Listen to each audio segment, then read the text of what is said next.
Hello. I think your fish. Yeah, there we go. I was about to say, I don't think I wrecked your fish game. I think it'll just pop back up. Good morning, Miles. Hello. Thanks for stopping by. Congrats on snatching first. Good to see you as always. Hope you're doing well. Congrats on all your catches here, Mudkip. You catching that whale actually gave me an achievement on Steam. Apparently, that whale is the biggest thing you can catch. So, thanks for that. Thanks for getting me a trophy. The blue whale straight to the hermit crab. It says my stream is unstable, and I don't know why.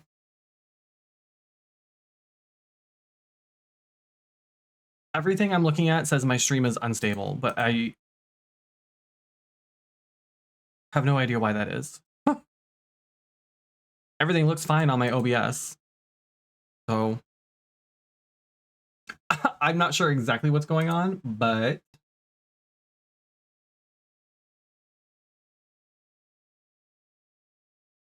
yeah, it says my bitrate is unstable. But it looks fine on I'm seeing that on my like Twitch stream dashboard thing. So maybe it's just Twitch is fucking up. It looks fine to me too, yeah. So I guess if that changes, let me know. But anyway, I hope you're doing well. This is kind of a random stream. I don't usually do these co-working streams on Fridays, but I actually do have a lot of shit to do today, so I figured I'd hop on, and I didn't do it on Wednesday like I usually do because I had work stuff. So here we are.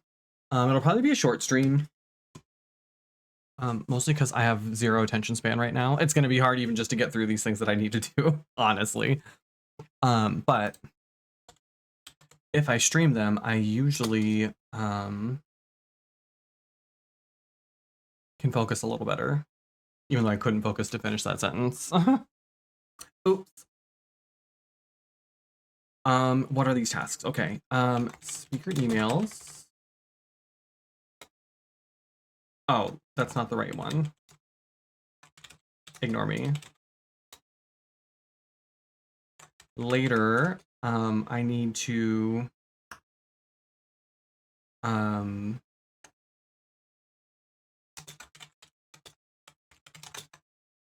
panel, and then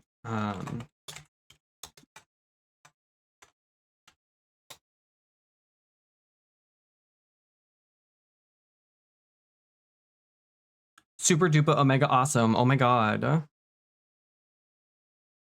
bot does a little bit too much, I think, but that's okay. We're all a little too much here. Yeah, it still says unstable. That's so weird.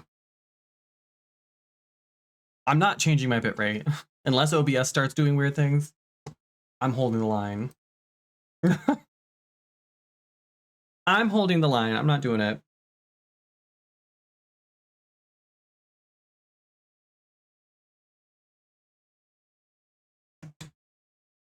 It's a little too positive. It is a bit much, yeah. I think I said it. That's like the Valley Girl voice.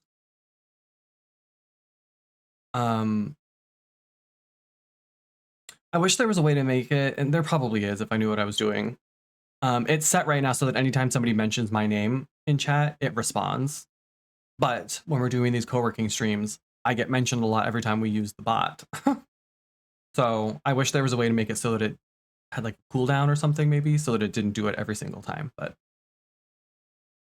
I don't know enough about how all that works to fix it myself. So we're just gonna put up with it. But I hope you're doing well. Happy Friday. Happy Friday.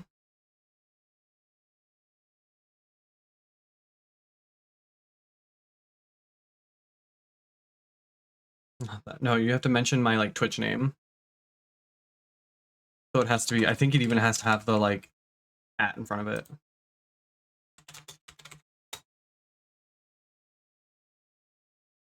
It might not work if I mention myself.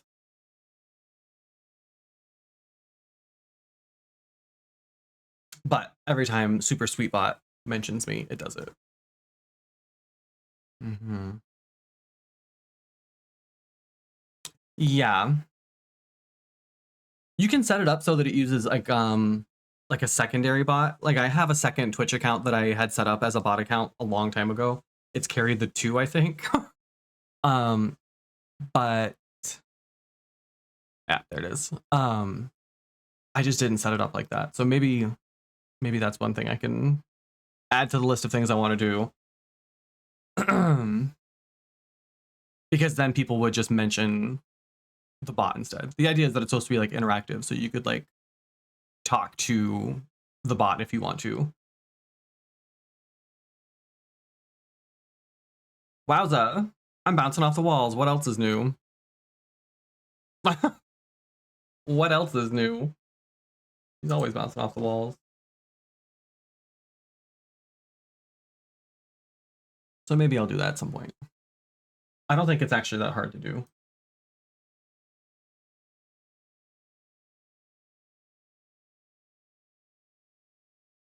Not that. Do you even know what wig glue smells like?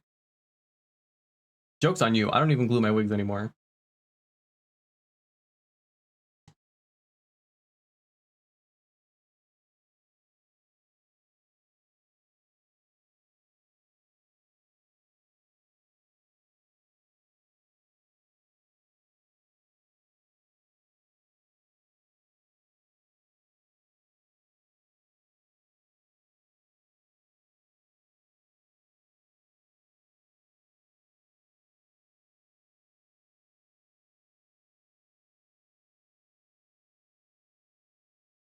Anyway. Anyway, I have so many emails to send. I don't know why everything needs to be AI right now. I just logged into Slack and it's like, do you want to add Slack AI? No, I don't. What? For what? For who? For who? Why? Hi, Kanele. Welcome in. Enjoy your paper crown. You need like a Wednesday setting? I think there's a way to create custom ones. I haven't honestly played around with Frosty tools as much as I probably should have or should. So I think it depends on which of the like features. So that would be the reactive responses, I think is that one. Yeah, you can make your own. If you really want to.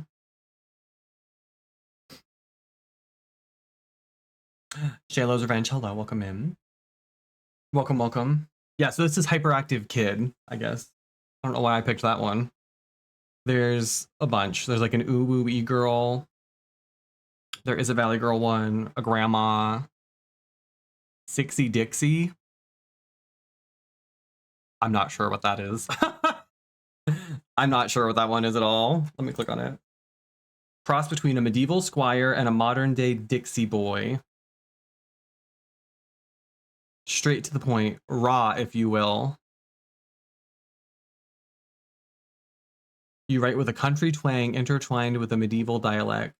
That's your baseline writing style. Take that baseline, then make it rawer and countryer. Girl, what? No. No. Oh, I don't miss that at all, Canele. Caught a fish and not a stick. A rare one, even. Good job. GG's. GG's. Mudkip caught a whale earlier.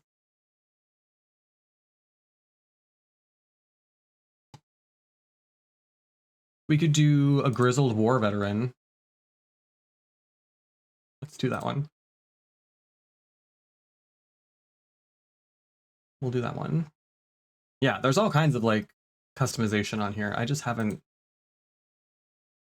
spent the time customizing everything, but there's a lot you can do with Frosty tools. I like it a lot.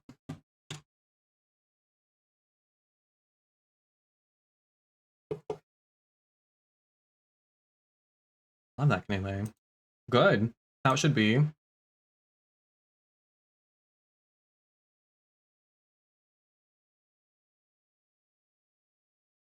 I will say,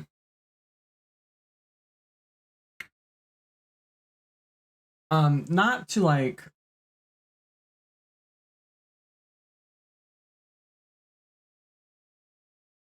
not to bitch, but I feel like my job more and more.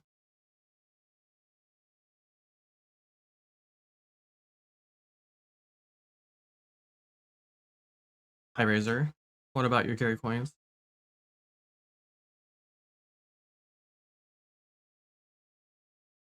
Are they all gone? Really? That's weird. That must be a glitch if I had to guess. I haven't done anything with those. I don't think I even could. I don't think I can take away your Carrie coins if I want to. Well, sucks to suck, I guess. That's weird. Does anybody else not have any Carrie coins? Well, you're using them for fishing, so y'all have at least a few.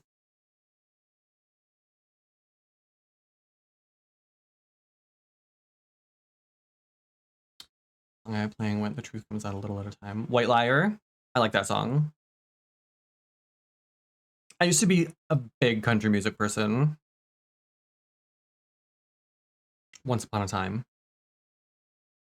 Part of how I got my drag name was from Carrie Underwood. Dramatically faint. That's so weird. I would assume that it's probably like a glitch and that they will come back. If not, I don't know what to tell you. Like I said, I don't think I even could if I wanted to. I don't think it lets you manage like individual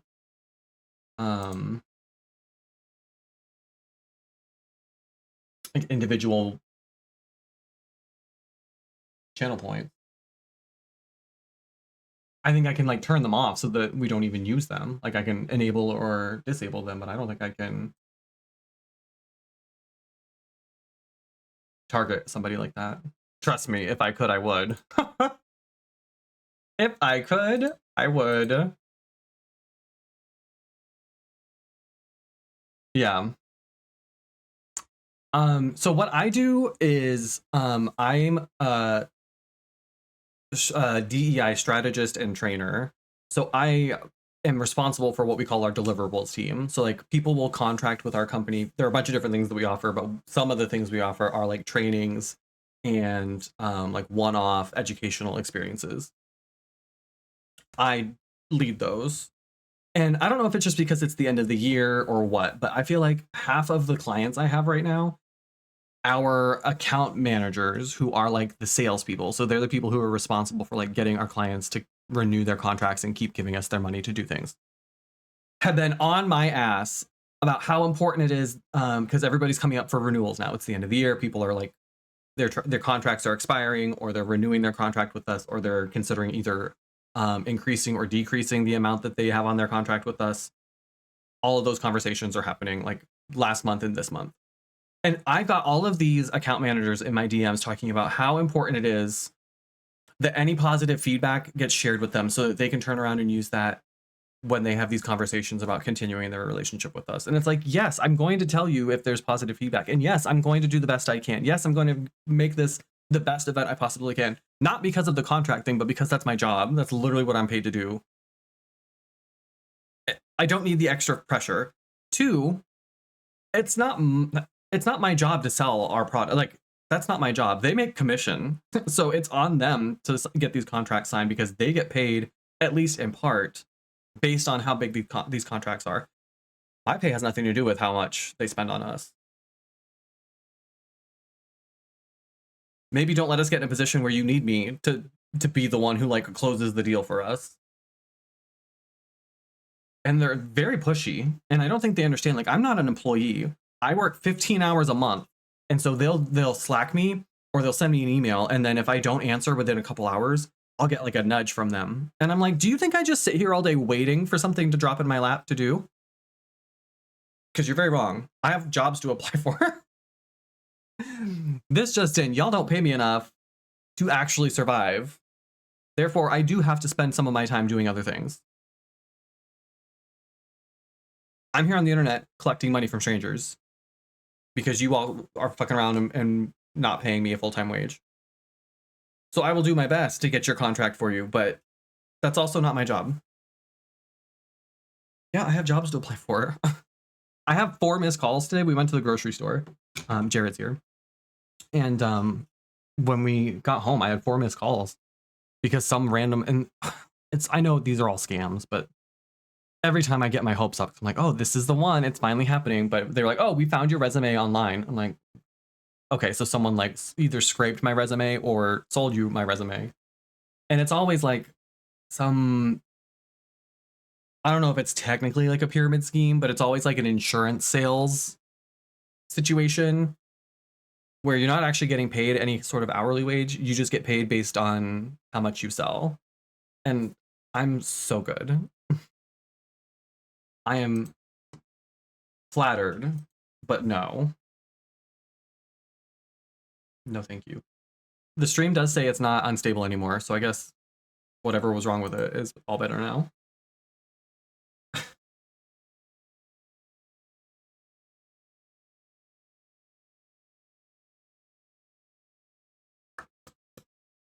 Yeah, I'm trying to use this as a way to save the renewal. This is also not what they paid for. So this is a contract where they had paid us to do a video for them. One of the services we offer is we can do like a customized like DEI video for your company, like showcasing some work that you're doing, or a lot of the time people will buy them to like highlight their employee resource groups. They haven't used that yet, and their contract is about to run out. And the videos take a little bit longer than a lot of the products that I work on. So the salesperson, without even telling us, offered to switch out the video for one of these. It's called a courageous conversation, without asking us if it was something we would have like the bandwidth to do in the first place. So we're already kind of bailing them out anyway, or I am. But now she's hoping that this courageous conversation will like save the contract. The problem is I'm working specifically with like their ERG leaders who are not the people who signed the contract. So like the people I'm working with are not the people who make the decision about whether or not this contract gets renewed. So I can have the best experience, and I knocked it out of the park. I'm very good at that. Call me a bragger, but I'm very good at this. And they're having a phenomenal experience already. I've only met with them once. But they're still not the people who get to decide whether or not this company is going to spend thousands of dollars on another contract with us. So I can have the best customer experience for them. I can have a beautiful, amazing event that blows away everybody's expectations. And it still might not be enough because the people I'm doing this with are not the people who get to decide. So I don't know what these people want me to do, but I will do my best. And they get messages at all hours of the night because it's a global company. So like the people that I'm working with this client on, one of them is based in Argentina, one is in India, and one is in the UK, I think. Somewhere Europe, UK. So I'm getting these messages at like 7 p.m., 8 p.m.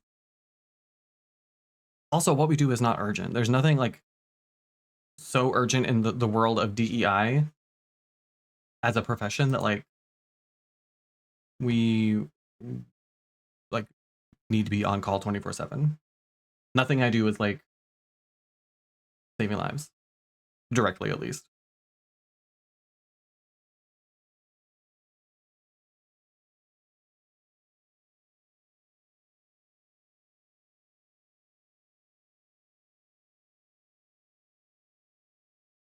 But that's just me. Anyway, so that's what I'll be working on. If you all have tasks you want to be working on, please do so. If we're feeling it after I'm done, I have like 5 emails to send. Because now I have to find a speaker for this event. That's the tricky part. And then I have a couple stream things I want to do. If we finish that and I'm feeling like it, we might play a game. I kind of want to try out the steering wheel. I haven't gotten to do that yet. So maybe we try American Truck Simulator.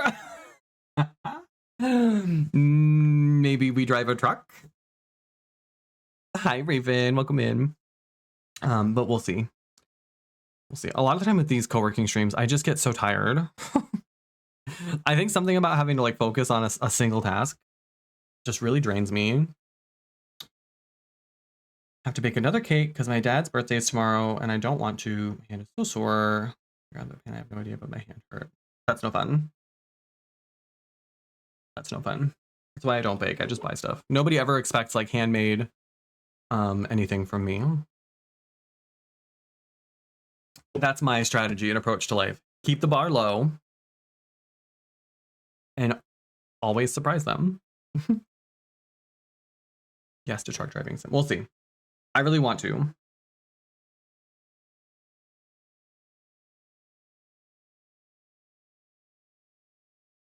I really want to. But first, emails.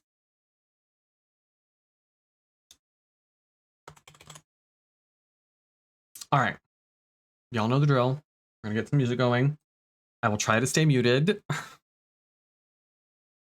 I will try to stay muted. Not me dropping frames randomly. Girl, not today.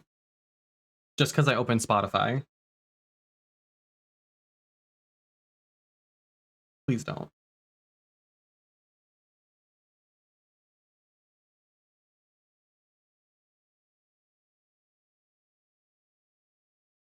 Well, box mix is easier at least. I can cook and bake too. Like I can do it. I just don't like it. I talk about this a lot on stream. That's why we did the Carrie in the kitchen thing for a while, because I can do it if I have to. I'm just not someone who finds it fun. Like there are people, and I'm glad that these people exist, and I wish I had more of them in my life, honestly. Folks who are like, cooking is like a relaxing or like fun activity for them. People who like enjoy being in the kitchen. For me, it feels like work. I don't like doing it. I will, but that's why a lot of what I cook is like big, huge batches of things, because then I don't have to cook again for a few days. Because it feels like work. I don't like doing it, but I will when and if I have to, or if properly motivated. But it's not something I like. It's not relaxing or peaceful for me. The last thing I want to do after like working all day is come home and cook something and then have to clean up afterward. No, thank you. Hard pass.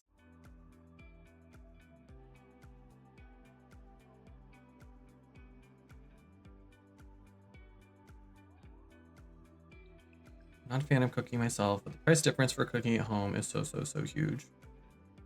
I mean, I guess it really depends. I also don't order out a lot. I just eat things that don't require like tons of prep.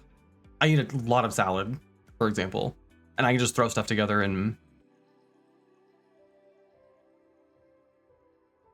I think when you're, and this might be a hot take, I think when you're cooking for just one person, it often can be cheaper to maybe not eat out every single meal, but like meal prepping and cooking for yourself like that, unless you're someone who is okay and enjoys eating like the same thing every day.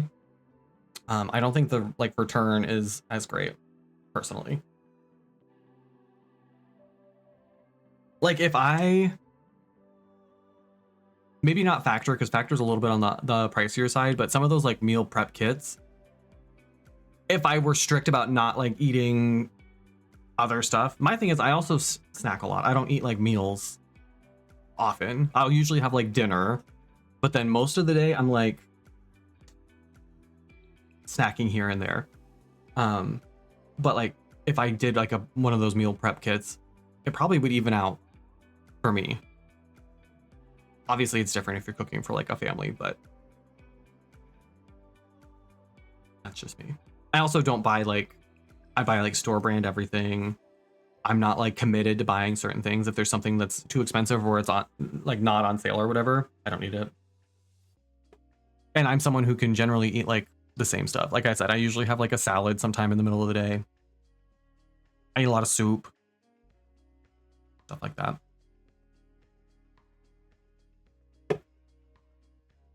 Lots of potatoes in various forms, as a true Mainer does.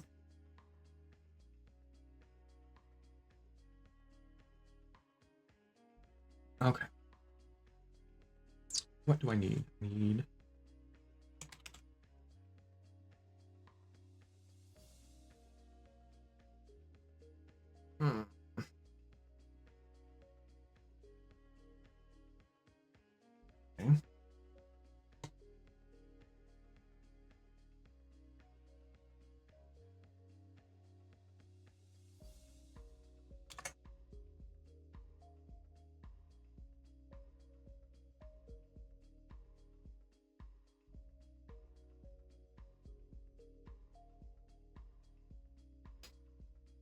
Oh, did I?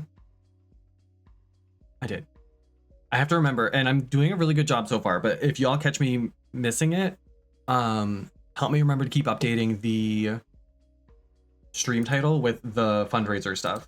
So we are still raising money for Goose's vet bills. I did forget to update it because it said we got another donation yesterday.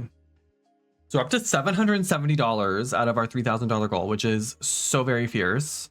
We've reached 2 of our goals. So we have the supermarket together stream with the mods, which I think we're going to do on the 19th. I'm going to put together a little graphic for that once I figure out what time works for everybody.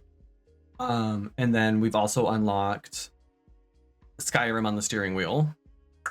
Very slay, very fierce. So the next one, our next goal is $1,000, which is $230 from where we are now. And that's going to be a harmonica horror stream. We'll play some horror games. I'll have a harmonica in my mouth so that it does that whenever I scream, which is going to be often. That's very exciting. And again, thank you all so much who have contributed. Everybody who has, lots of folks are sharing it, which is very exciting and very nice. Thank you so much. I'm trying to do better about posting it on social media so that it's not just something that I talk about on stream. But I appreciate everybody who's been helping get the word out.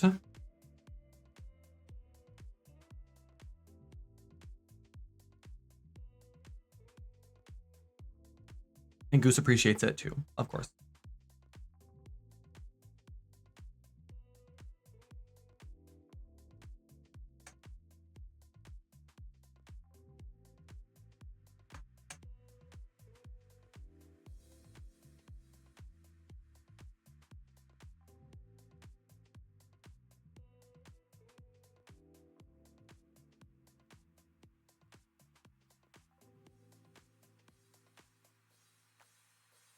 Enjoy your ads. Love you. Mean it. Love you.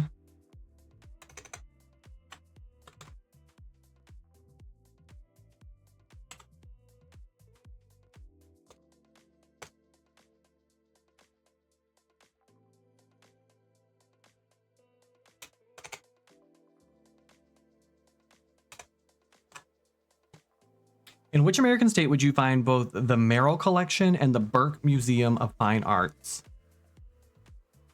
Couldn't tell you. I'm gonna say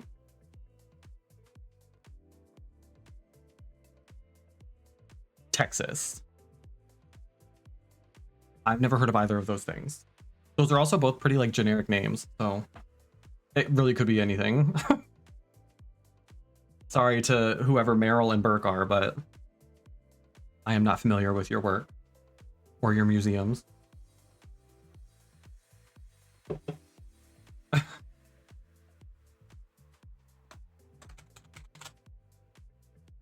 Hi, Jake. Welcome in. Welcome, welcome. How's it going?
Oh my god, I was right. Love that.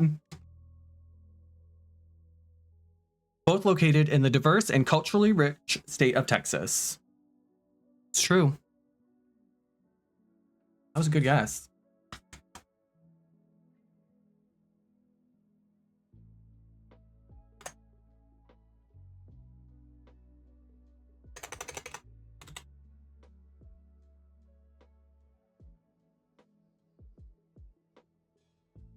I wish we had more museums where I live.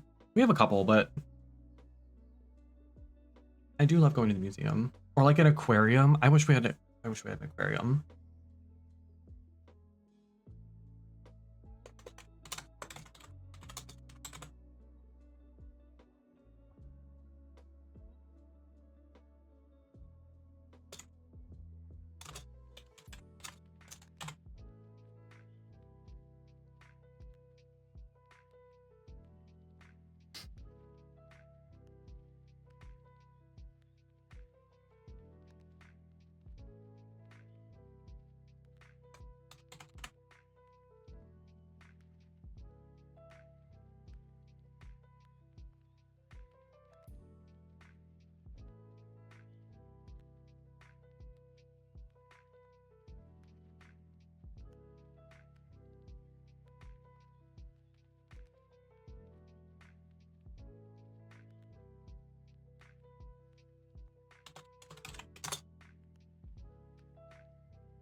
I'm already tired.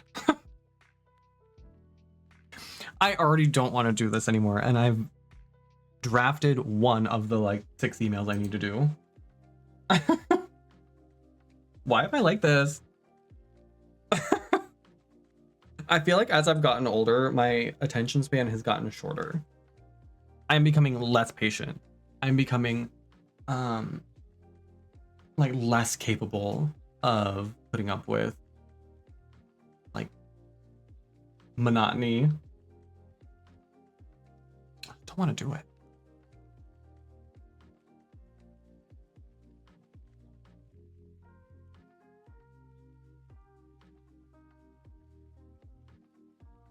But I have to.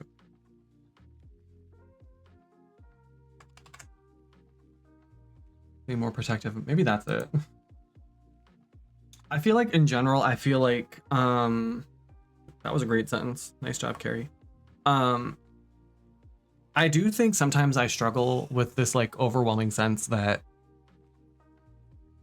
stuff like this just doesn't matter. Because there are so many like once in a lifetime like the world, there's so much happening in the world that's like we never thought would happen to us.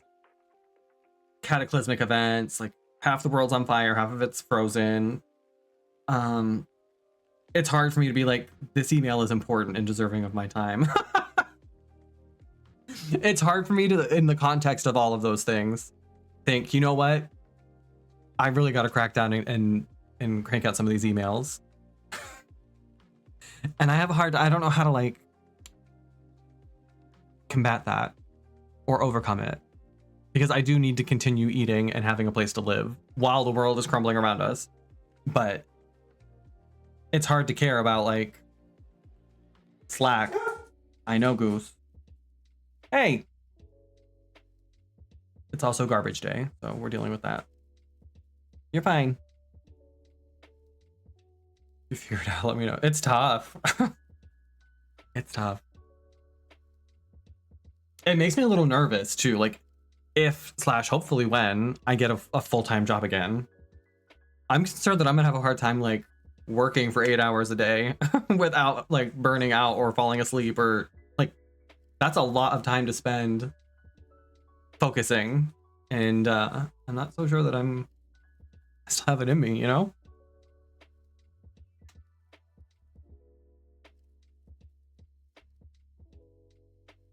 Hyper, is that supposed to be hyper normalization? Or is it supposed to be hyper normalization? Do I even want to know?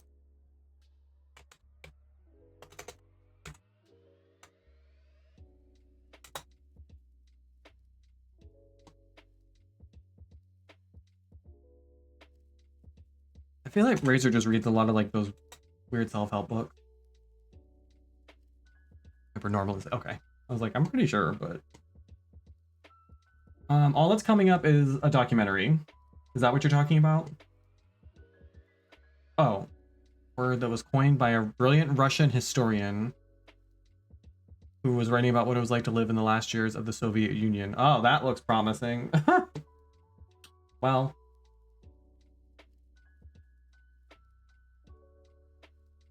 I can't go down that rabbit hole right now. I can't do that right now.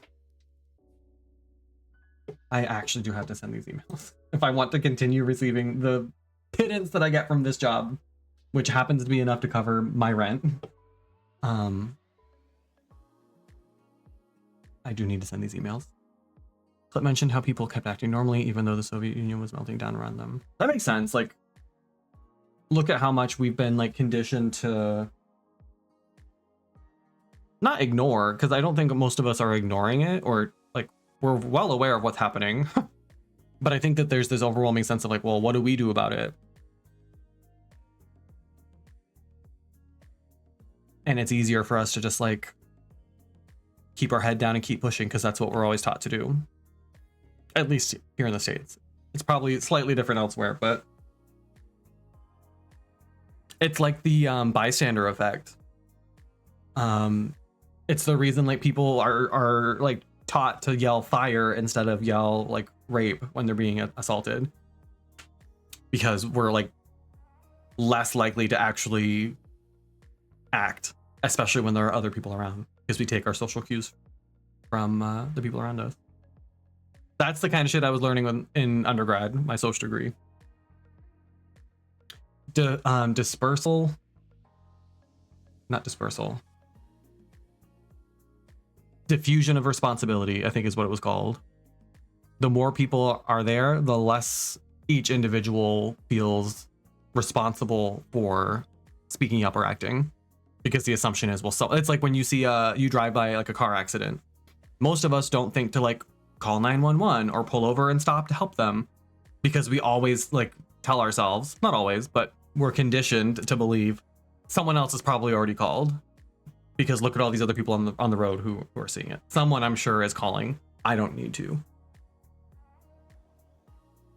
We are animals. True. Some of us more so than others. Very true. Speaking of, how are you, my Kip?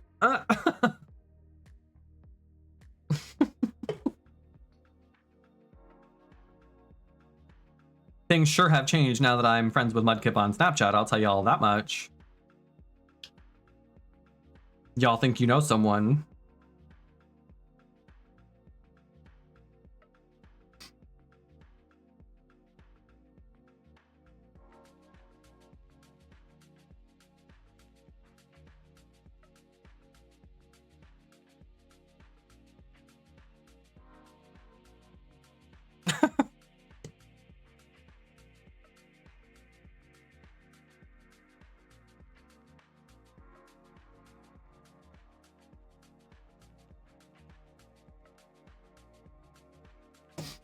All right, email. Send the email. It's not even a hard email. It's a templated email. I just need to like update it with all the information for this particular event. I don't even have to actually write the whole email.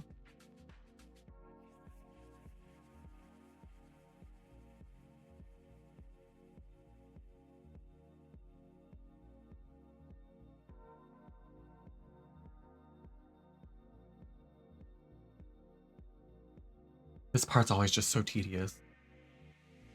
So I have to meet with like 5 different people and hear them tell me like what direction would they take this topic, and then it's all on me, which is nice, but I get to pick which one is like our speaker.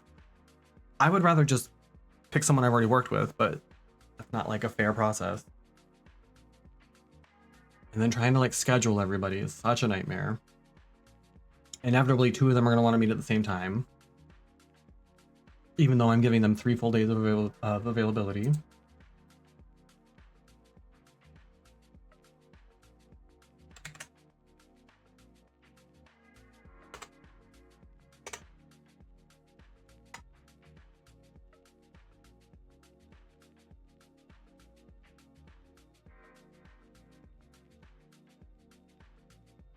I also randomly got added on Facebook. My drag Facebook page got added to a group for Pride organizers in Maine. And that's news to me. I wasn't aware that I was an organizer for Pride. So I accepted the invite because I'm nosy. And I want to see who else is in there and what they're talking about. But I don't recall signing up. Well, I was interested, but I didn't fill out the form to be part of like the committee. So I don't know how my name got in there, but like I said, I accepted the invite because I want to see. I want to know what's going on.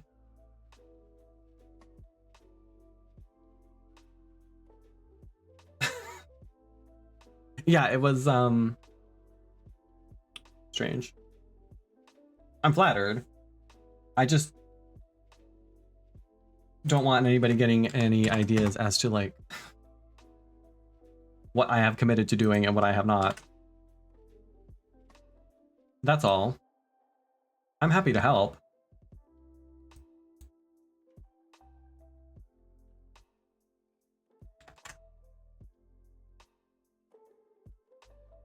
Will we find something worth accepting the invite? Not yet. I was one of the first. There's only like 20 people in the group right now, so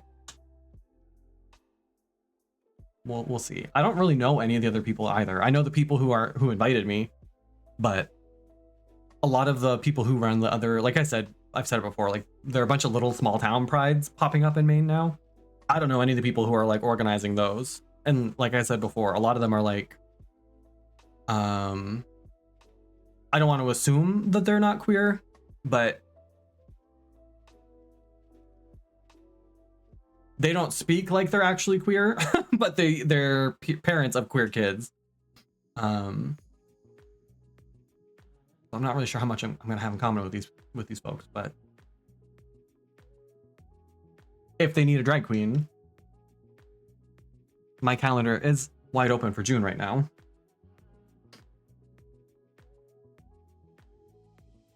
Conveniently.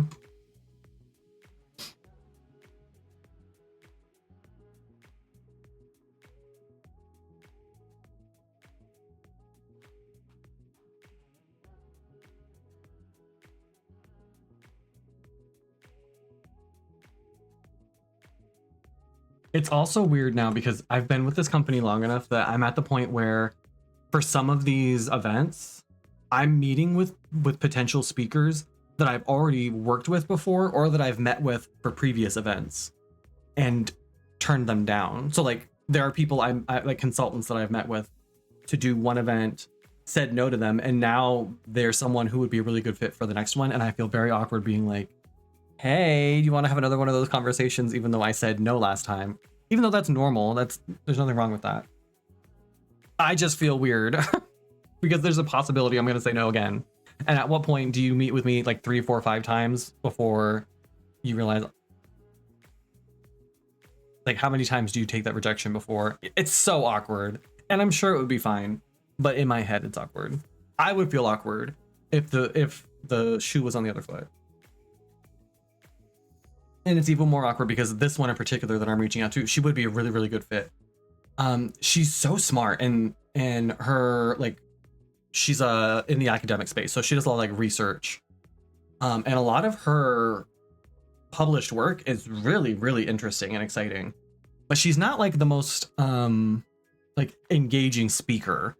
So like this particular type of event that we do, it's like a fireside chat situation where it's myself and this subject matter expert, and I'm sort of like moderating kind of like a back and forth conversation with them, but folks who are in attendance also have the opportunity to like ask questions and participate too. So she's really smart and she knows so much about her work is specifically around like the intersection of like Black culture and like professionalism. So she does a lot of work around like what it is to be professional and how we apply those standards differently to folks who are Black or brown versus white. And so it's super interesting work, but the way that she speaks is just, she's not like the most like exciting person, and it feels so shitty to say that.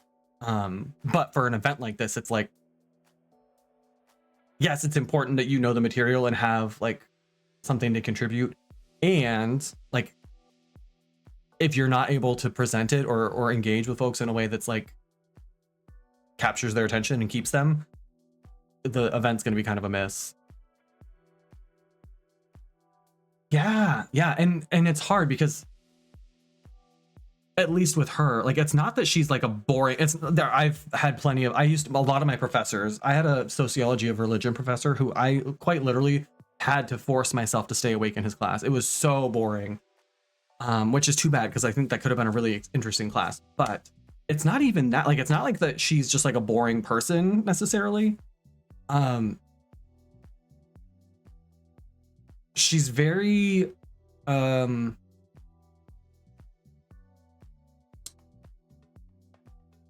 as the moderator, it's hard for me to like go get back and forth with her. I'll ask a question and she will give like the shortest answer she possibly can. And I don't think it's something she's doing on purpose. I don't think she's like trying to not give me anything to work with, but there's no like flow that we're really able to get into because she like, I'll ask a very like open-ended question, something like, how can we show up better as folks who aren't Black?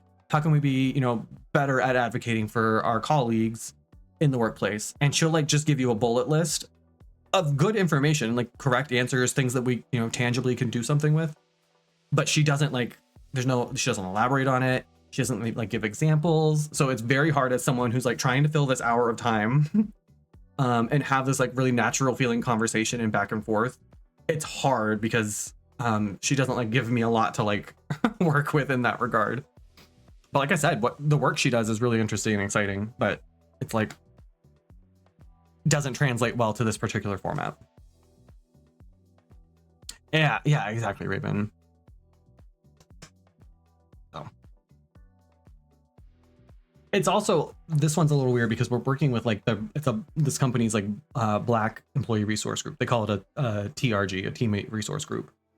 And they want to have this event for members of their group specifically. So the audience is going to be mostly, if not entirely, Black professionals who work at this company, but they still want to have at least part of the conversation be about allyship and how non-Black folks can better support their Black colleagues. And I tried to explain, like, if your audience is just this employee resource group, who is that portion going to be for? And we're still working on it. So this client, I think, is going to take a little bit more, finessing, a little more, I don't want to say hand holding, but a firmer hand, I would say, in terms of like directing things, but it's fine. I really like doing these events. If I could just do this full time, I would love it. These like courageous fireside chat things. We do training, like conventional 90-minute training sessions too. Those are less popular. These are a really popular offering of ours. If I could just do this all the time, I would love it. I think they're great. I'm really good. Again, not to like toot my own horn, but in this particular format, because there's a lot of like kind of winging it and going with like rolling with the punches that you have to do. Folks will ask questions in the middle of the event and you don't always know what they're going to ask. And I'm pretty good at like ad-libbing if I have to. Thank you, Twitch, for like giving me lots of practice in that. But we just don't have enough work right now for me to get more hours. Not yet anyway, hopefully soon. But probably not. Signs point to no.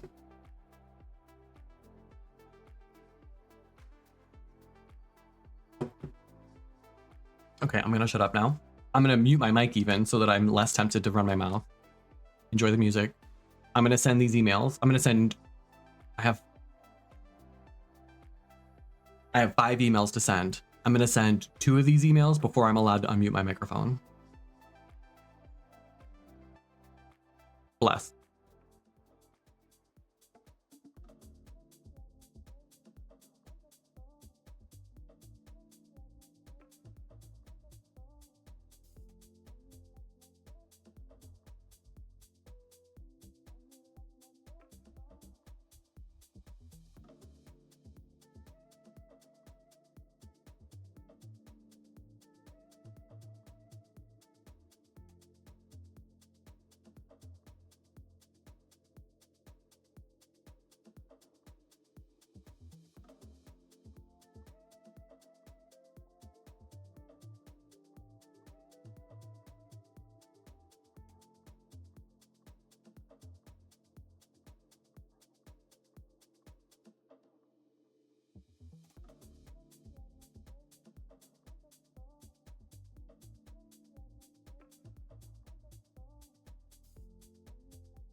Two emails done. Slate it.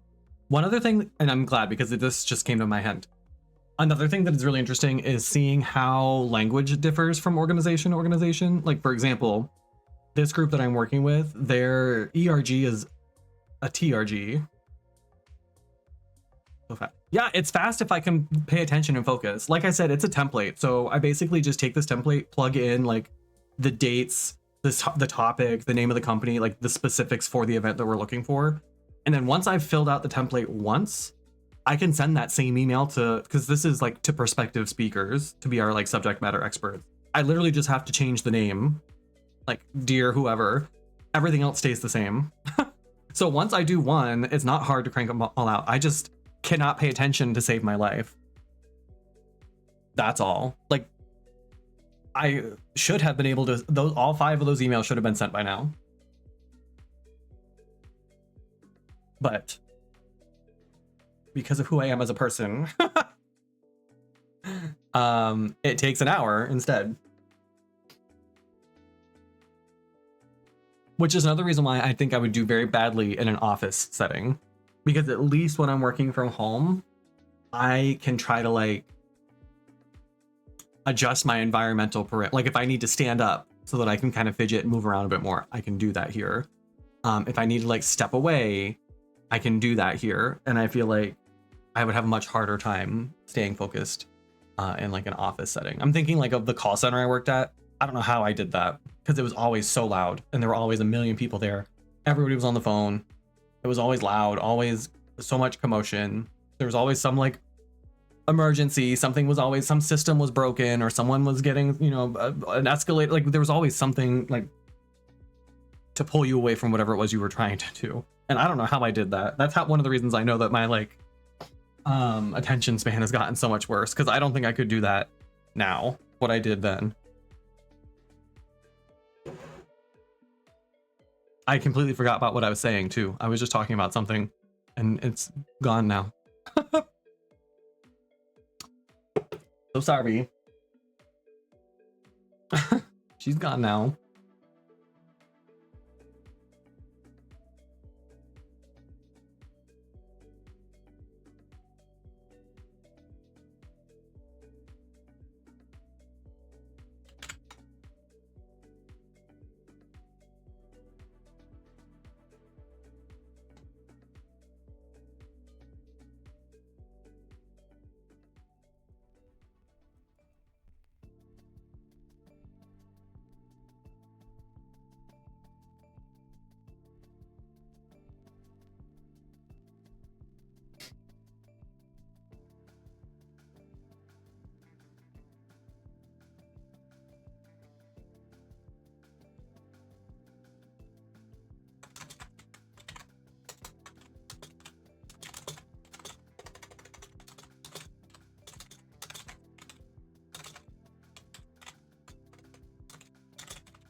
I see Prone in the Discord catching Pokemon. GG's. I really like that Pokemon game in the Discord. I wish the and I understand why, because it's kind of a complicated game, but I wish the bot didn't take up so much space. Like it feels like when someone else is in there playing, I don't want to do it too, because I feel like it's going to be harder for them to like keep up with their little like widget. So I do wish that it was maybe a little bit, I don't know how I would fix that, but it is a fun little game. I have yet to catch a Psyduck, which I think is kind of hateful, but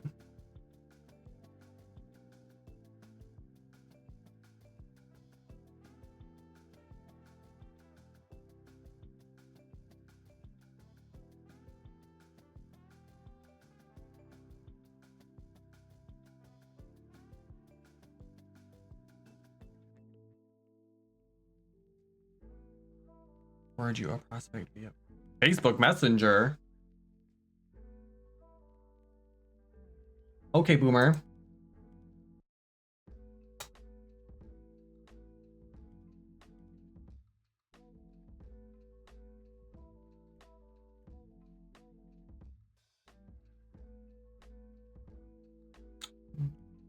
You mean my drag one or my boy one? Oh, drag one. Just kidding.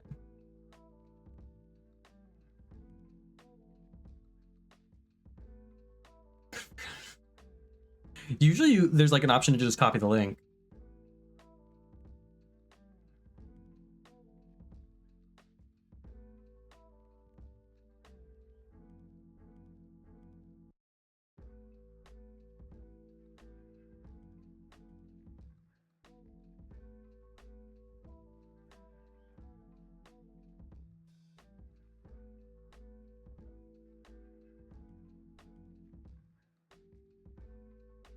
It's fine.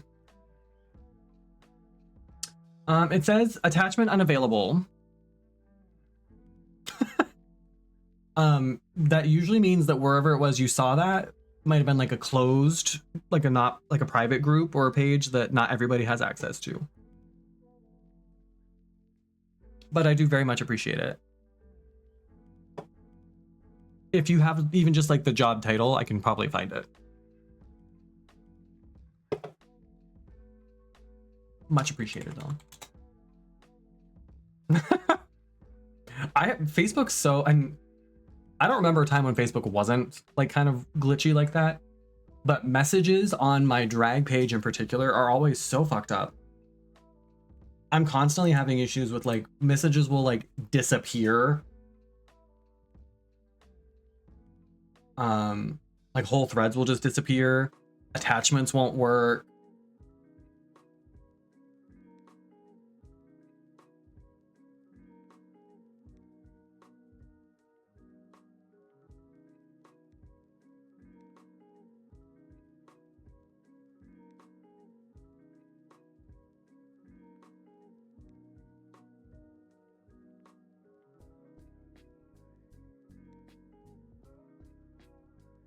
Tech savvy. Yeah, I might put him for that. Seems simple enough.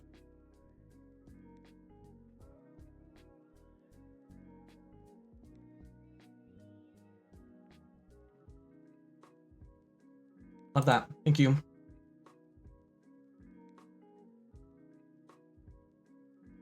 Love remote and something like that that's part-time. I would be able to keep doing this consulting stuff too. So the pay on that is on the lower end, but if it were part-time, I would be able to keep doing this consulting work. And I think between the two, I'd be able to make ends meet. Although at this point, like, even if it doesn't pay well, it's more money than I'm making now, right?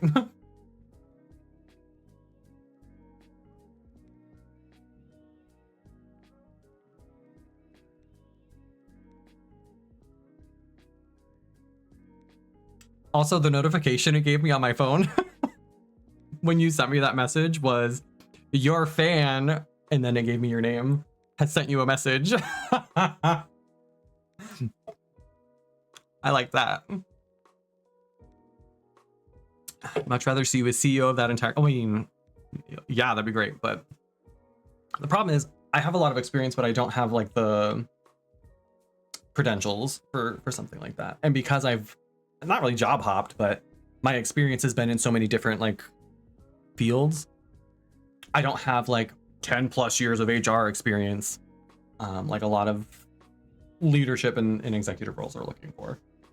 That's fine. I'm not like dying to, and that's the other thing. And I would never say this in a job interview because I know that's not what they want to hear, but I'm not like desperate to work my way up in a company either. This is something that my supervisor at my last full-time job really struggled to understand. Like, we would have conversations and she'd be like, well, you know, what's your 5-year plan? Like, where do you see your career path going? And I would literally just be like, I'm happy doing this. Like, I don't need to like be senior business partner, blah, blah, blah. I don't need to be like head of like chief people office. I don't need, I'm not like if the opportunity for something like that presents itself, maybe, sure. But like, I'm not gunning for like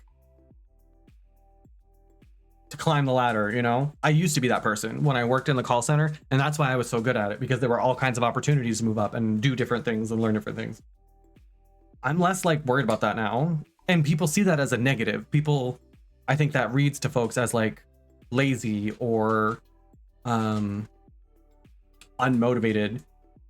No, I just don't feel a need to like push or force that sort of hi, see ya, love ya. Like, I'm okay with finding a job that I'm just like happy doing, and I don't think I necessarily need to move into a different role to learn and grow. I would argue that that's like an organizational issue. What do you mean I shouldn't be in the same job for 2 years before moving up, and that's a me issue? That sounds like a you issue. Why aren't you helping me grow? Why aren't you giving me more things to do? After 2 years, shouldn't I be learning new things? And why is it my fault if I'm not?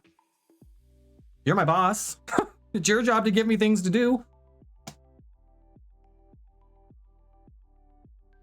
Yeah, like I wouldn't be opposed to it. I'm not saying that I like would say no if, you know, an opportunity presented itself, but I'm also like not someone who lives to work it. And I think that's what it is, and I think that's what is like sits poorly with people is I'm not someone who's like obsessed with my job and my career and a work. I used to be so much. And that's again, one of the reasons I did so well in the call center was that I was willing to work. I was there 12, 13 hours every day. Rain, snow. I lived right down the street, so they knew that if it like we got a blizzard, because we never closed for anything, they knew that I would still get there. I would still slap on my boots and penguin slide down the street to get to the fucking call center.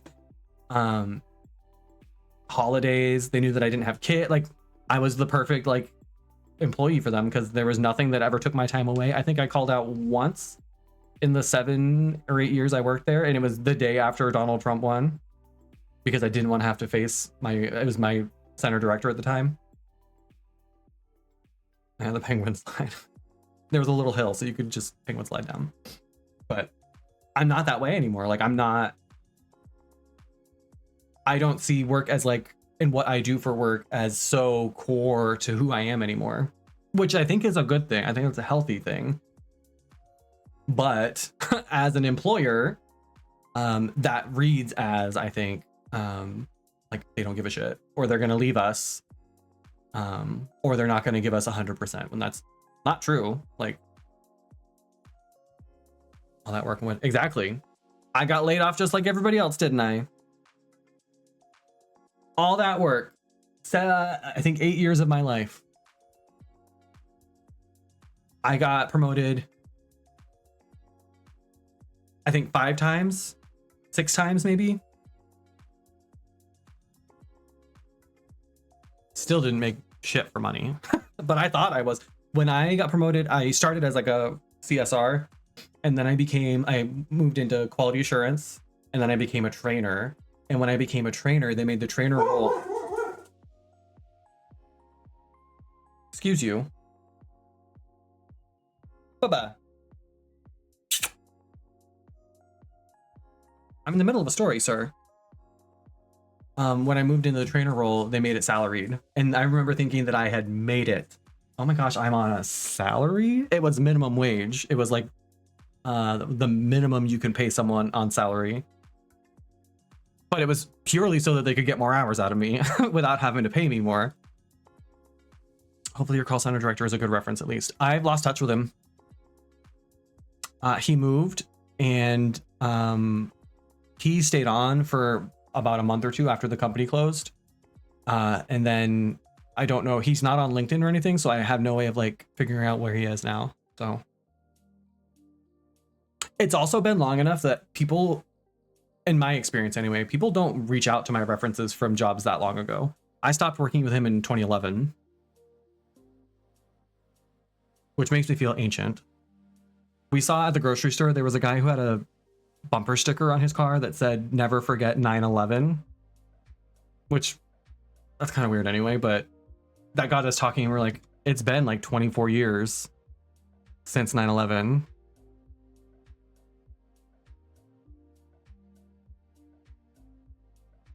Yeah, I know. So I usually use my supervisor from my last full-time job. Or not my supervisor, a coworker. I blocked my supervisor from my last job on LinkedIn because she was a bitch. But I use one of my coworkers from there who's great. I usually use Beelzebubby. One, because we're friends, but also we used to work together. And so she's a really good professional reference as well. And then my supervisor from when I worked at the university, I usually put her down too. And that way it's two supervisors. Because I usually just list my last friend as supervisor. Because she technically, what she does now is the supervisor role. She's just the only one left on our team. They laid off everybody but her. So now she's the head of DEI there. Congratulations. But a lot of the jobs I've applied for don't even check the references. Like it's a step they take, I think, only if there's like a tiebreaker almost. Like if they get down to two people. Because I've checked, like I'll follow up with Beelzebub and be like, have you heard from anybody? And usually she's like, no. So it's interesting.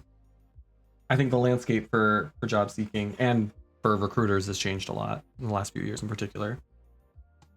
Not mostly for the better, I think.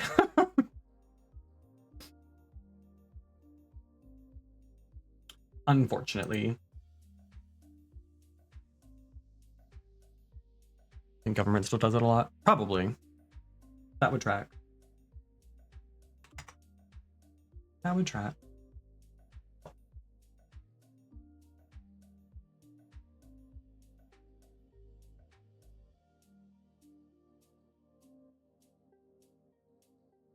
All right. Emails are done.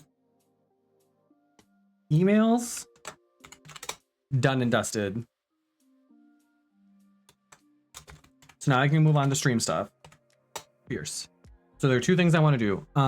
One, I've rebranded the Fourth Wall members. I didn't really mention it to anybody because there's only like 4 of you. As much as I like the name Carriolas, one, I don't think everybody understood it. I don't think it was a clear enough reference that people understood, which made it more awkward. It's always awkward when you have to explain something like that.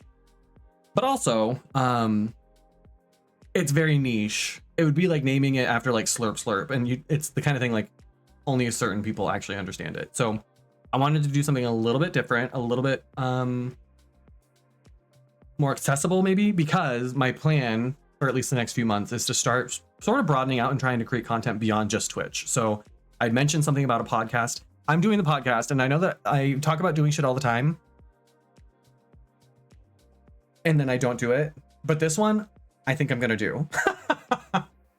I think I'm gonna do this one because I've really put a lot. First off, I'm putting a lot of thought into it first. Yeah, we're talking about it now, Razor. And the way that I'm approaching it, it's very low lift. So it's a podcast that doesn't require a lot of editing, which is right up my alley. And at least at first, it's just going to be audio. It's not going to be a video thing. So it's something that I can record in like an hour or two, maybe spend 10-20 minutes just editing it and mostly just cutting out like dead air and stuff. And then I've already got a platform created for it. I created a Twitter, an Instagram, and a Blue Sky for it. I already have the concept fleshed out. I've already built an outline for it so that each week, the goal is to do it weekly. I can just kind of plug in the topics for that week. It's something that I don't have to host with somebody else. I think as far as podcasts go, that's where I've gone wrong in the past. Is as much as I love my friends, you are all so special to me. It's very hard to coordinate things with people. So like, I know I had talked with Austin about doing a podcast. That never really came together because of scheduling. When I did the one with Joey, that one was really tough because of scheduling. So what I think we're going to do is just keep it solo. And then as opportunities and interest maybe grows and people want to like join for an episode, they can. But it doesn't have to be something where like I'm trying to coordinate with someone every single week to do this. And it's going to be politics related. So I've been really trying to think about how I could do more of this like social justice, politics, current events content in a way that's not just like me sitting here reacting to a speech or something somebody said, but in a way that like is still also something people are going to be into. So the goal is to keep it to like 20 or 30 minutes. It's not going to be like 2-hour long episodes or anything like that. Guest stars keep it special. Yeah. And that way it's something too where like people don't feel pressured to like commit to more than just one episode if they don't want to. I have a friend, a friend she's like a big deal on TikTok, but I know her in real life, who we had kind of talked about doing a podcast together. So I think maybe I'll reach out to her and see if that's something she wants to do. She also does a lot of like kind of social justice. She does a lot of content around like women and feminism in particular. But the idea is to take, it's meant to be like a response to or a solution for folks, because we talk about what's going on in the world a lot. And a lot of the time folks bring up feeling overwhelmed or feeling like it's hard to keep up with everything because things move so fast. And I anticipate that they're about to start moving faster with the new administration. So my thought process was like, how do we like make some of that easier for folks to like process and take in while still giving you like what you need? And so I'm still sort of like marinating on what that's going to look like. But the idea is to take somewhere between like 3 and 5, depending on the week, quotes. So starting with like things that a president or a senator, something that somebody said, we'll take a quote directly from their speech or from the media or whatever, like straight from the horse's mouth, and then kind of do a little, not analysis, because I'm by no means like an expert on it, but just sort of like a reaction or sort of reflection on it. And again, doing that for about 3 to 5 stories each week. So that way, one, we're using source material. So we're taking it straight from the people who said it. So it's not like this is just my opinion thing. It's in small bites so that it's not like, here, let's watch this entire speech that Joe Biden gave this week. Or, hey, let's watch this entire, 2-hour debate that happened. But it's something that you can put on while you're commuting, while you're getting ready in the morning, getting just some of the like bullet points of what happened in the week prior. So one of the only problems I'm really struggling with is because of the nature of the content.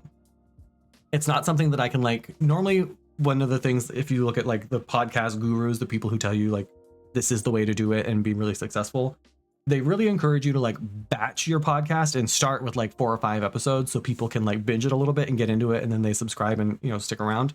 Can't really do that with this, because if I did that, I'd be posting episodes that are like 2 months old because the whole point is to like speak about the things that are happening now. So it is one of those things where I'm gonna have to just be really diligent about like time management and making the time to like do the research and recording and such. So I'm a little nervous about that, because that's perhaps time management is maybe not my strong suit. But it's also not like the end of the world if I miss a week, or if a week it goes out late or whatever. Like nobody's gonna fucking like take me out for that, That's the, I think, benefit of it being I'm a small content creator. I'm not expecting hundreds of people to see or listen to this fucking podcast. And it's not like I'm not getting sponsors or like brand deals out of it or anything. So I'm not like letting anybody else down or like reneging on like a contractual obligation of any kind if I miss an episode. Like, would it be a bummer? Yeah, but like at least at first it's not something that I'm like gonna put a ton of pressure on myself for. It would be nice eventually to grow it to a point where something like that can happen, but I'm not gonna rush it. So I'm excited. I think it's gonna be fun, and again, an opportunity to do like a different kind of content than maybe we normally do. I don't think it's something I'm gonna film on stream either. I think it's something I'm just gonna do separately, and so that will be something that for folks who aren't already members of what we're now calling Club Carrie VIP, it is going to be available to you first. So I'm still like, again, kind of figuring out what schedule wise makes sense. It kind of makes sense to film like on a Saturday so that we can go over everything that happened the week prior. So my thought process is maybe we film it Saturday, post it Sunday for the fourth wall folks, and then post it publicly on Monday so that you all get it like a day earlier. But TBD.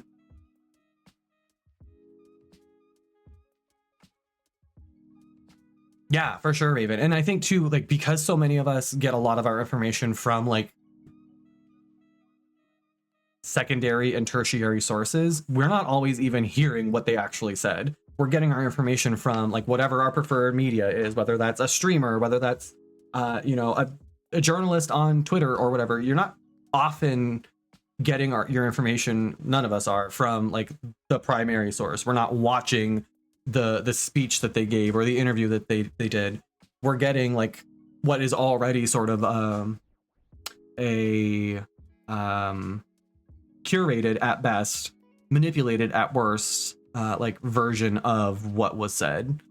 And I think again, that's just gonna get worse as for at least the next 4 years, probably longer.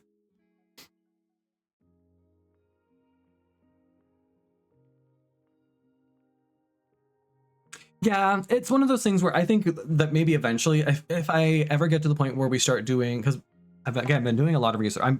I really do a lot of research on this stuff. I know it sounds like I just come up with fucking ideas and then try to run with them the next day, and sometimes that's the case, but that's not what I'm doing now.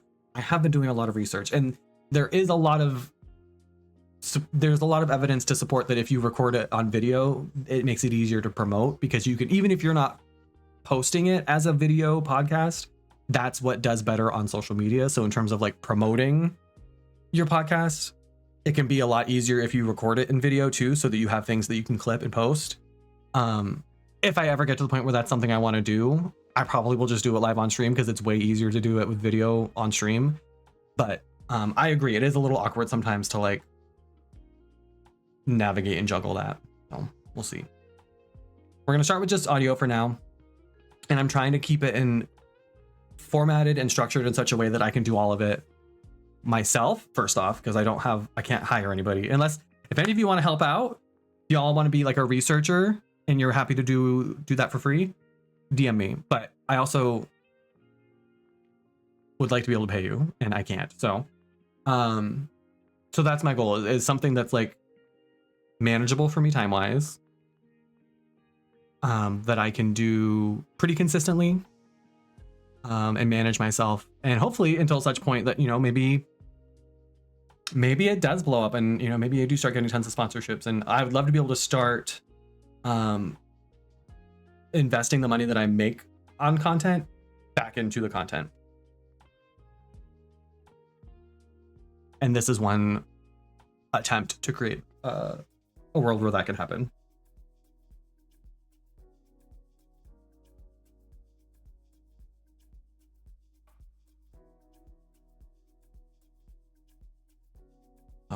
We'll see. If nothing else, I think it'll be really fun. I like talking about politics stuff, and I understand that that's not necessarily what a lot of people tune in for. So this is also a way of trying to like maybe spin off some of the content that I do, so that for people who aren't interested in like the politics stuff that we talk about, you don't have to listen. I guess we'll still talk about it on stream too, but I think my goal for this year is to maybe try to stream less, but with more like intention. So that's going to, I think, naturally mean that we do less of this sort of like pop-up social justice stuff. But I think it's still really important that those conversations are happening. So anyway, what I was going to say, I'm going to pivot now. We're going to do, what am I doing? Oh, this started with talking about Fourth Wall. So we rebranded the Fourth Wall. The prices are still the same. So there's still a level 1 for $5, a level 2 for $10. There's also still a discount if you are a Twitch subscriber. So none of the like nuts and bolts of it have changed. It still works the same way. I'm still posting as much as I can. We just changed the name of the tiers so that it makes more sense to people who don't show up to my streams all the time. Because I didn't want to create like a separate Fourth Wall or Patreon or anything for podcast stuff. Like I'm not trying to spin off and do like too much. I created the separate social media accounts, but I'm not planning on like using them a ton, at least at first, until we're able to like establish more of an audience for it. So that's where I was going with that, was if you're a Fourth Wall member, it probably just looks a little different. The names are different, but everything else is the same. It's not going to function any differently. If anything, you're getting more because I'm committing to actually posting on there at least once a week. You're welcome. But I'm going to take a quick BRB. I have to go piss, girl. I also feel like I'm really wound up. I maybe should do a lap or something. I had coffee. I had a nice coffee. Maybe that was it. I feel very wound up right now. So I'm going to take a quick BRB. When I come back, I do need to create that. I just have to update the Twitch panel that I have so that it's not the Carriolas one. And then I want to create, I was lurking in Annabelle Lecter's channel the other day. She's stunning, by the way. She was on the front page. It was very exciting. She had a really good idea that I wanted to do for my channel too. She has tons, way more than I do, but a bunch of those like sound commands and like the little videos and things that you can pop up on stream if you're a subscriber listed there. She has hers in a Google Doc that lists all of the commands, but also includes like a little description of what happens when you use that command. And then she just updates that document instead of updating the command like this. So I want to do that too. So I'm going to create a little Google Doc with all of those sub-only commands, because the idea is that eventually that list is going to get longer and longer, and the longer that list gets, the less helpful that command is. So those are the two things I want to get done. And then, like I said, maybe we'll play a game after, maybe not. I do want to make sure that we end. I don't know what time Schwill plans on streaming it, but we're going to watch Dungeons and Drag Queens. I'm so excited. If you haven't seen that show, it's so good. I don't think you really, I'm not like I've played D&D. I would not consider myself like an expert or like an avid player by any means. I understand the basics. I don't think you really even necessarily need to understand D&D that well in order to really appreciate and enjoy the show. So season 2 just started, so we're going to start watching it tonight at some point in the Discord. Shwill's going to stream it for us, so I'm very excited for that. So I don't want to stream for too long, so I want to make sure to give them time to do that, but something to think about. All right, I'm going to be right back. An ad just started anyway, so perfect timing. Go grab a drink, grab a snack, tip me. There's a whole lot going on in chat right now, bots. That's a little too much. Chill out. And when I come back, we'll do a little more working. Love you, mean it. With deep gratitude and great humility, I accept your nomination to run for president of the United States. Let the race begin. What? Oh, what am I gonna do with a baseball? I'm gay. Now a brick. Happy Pride Month. What? I get on my knees. Oh! It feels like home. Oh. Let us pray. Let us not.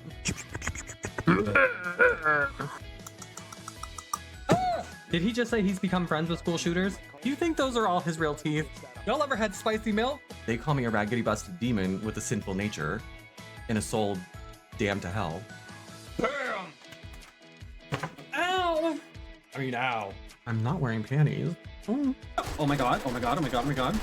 I have to go! I have to go! It's clobbering time. Do you feel more powerful? Do you feel more influential? Do you feel more like visiting your local neighborhood glory hole than you did 3 minutes and 5 seconds ago? Because I do. With deep gratitude and great humility, I accept your nomination to run for president of the United States. Let the race begin. What? Oh, what am I gonna do with a baseball? I'm gay. Now a brick. Happy Pride Month. What? I get on my knees. Oh! It feels like home. Oh. Let us pray. Let us not.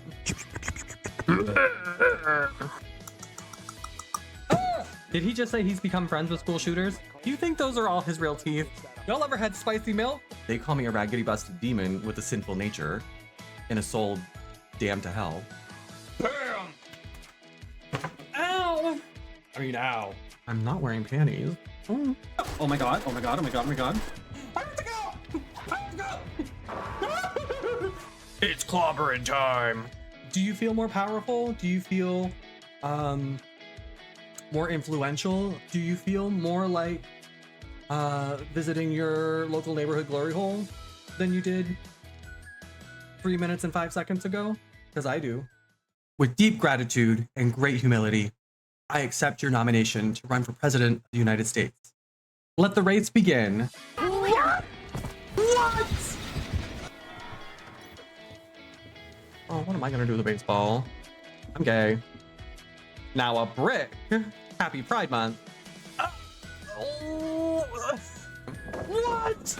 What? I get on my knees. Oh! It feels like home. Oh. Let us pray. Let us not.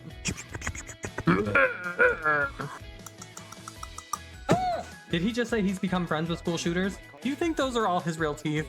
Y'all ever had spicy milk? They call me a raggedy busted demon with a sinful nature and a soul damned to hell. Bam! Ow! I mean, ow. I'm not wearing panties. Oh. Oh my god, oh my god, oh my god, oh my god. I have to go! I have to go! It's clobbering time. Do you feel more powerful? Do you feel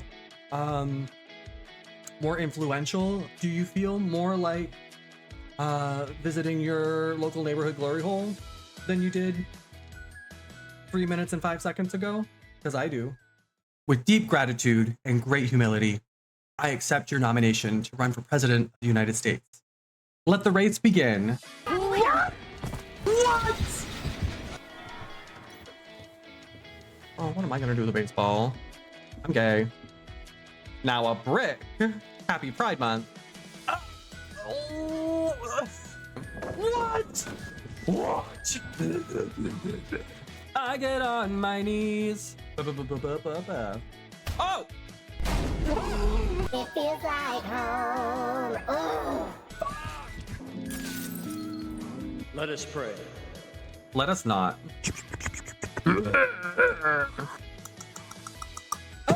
Did he just say he's become friends with school shooters? Do you think those are all his real teeth?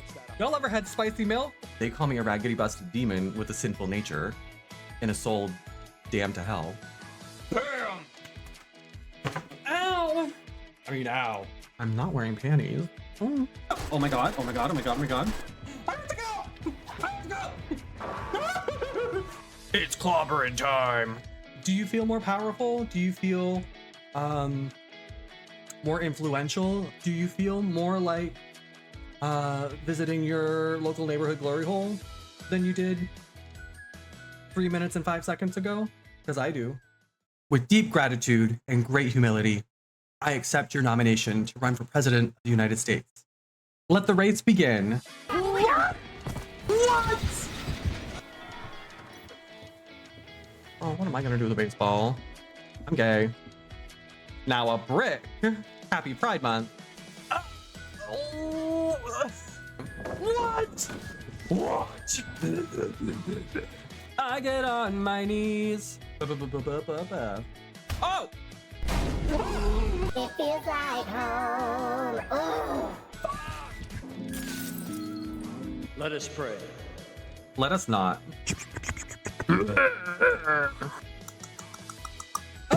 Did he just say he's become friends with school shooters? Do you think those are all his real teeth?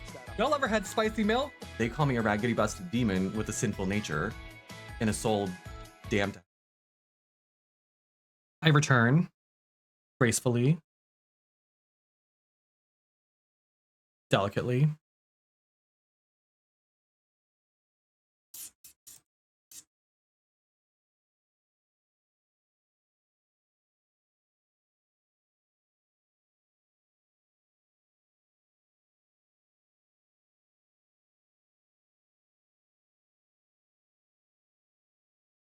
Surviving zombies is tough, but supporting Goose is easy. Amazon Prime members, unleash your free monthly sub here and help with those vet bills. It's like sipping a refreshing potion of kindness. Wow. I don't know if I'd go that far.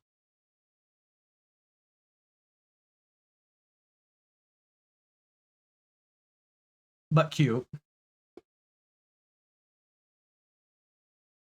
Okay, what are we doing now? Oh, that's right. Twitch panel.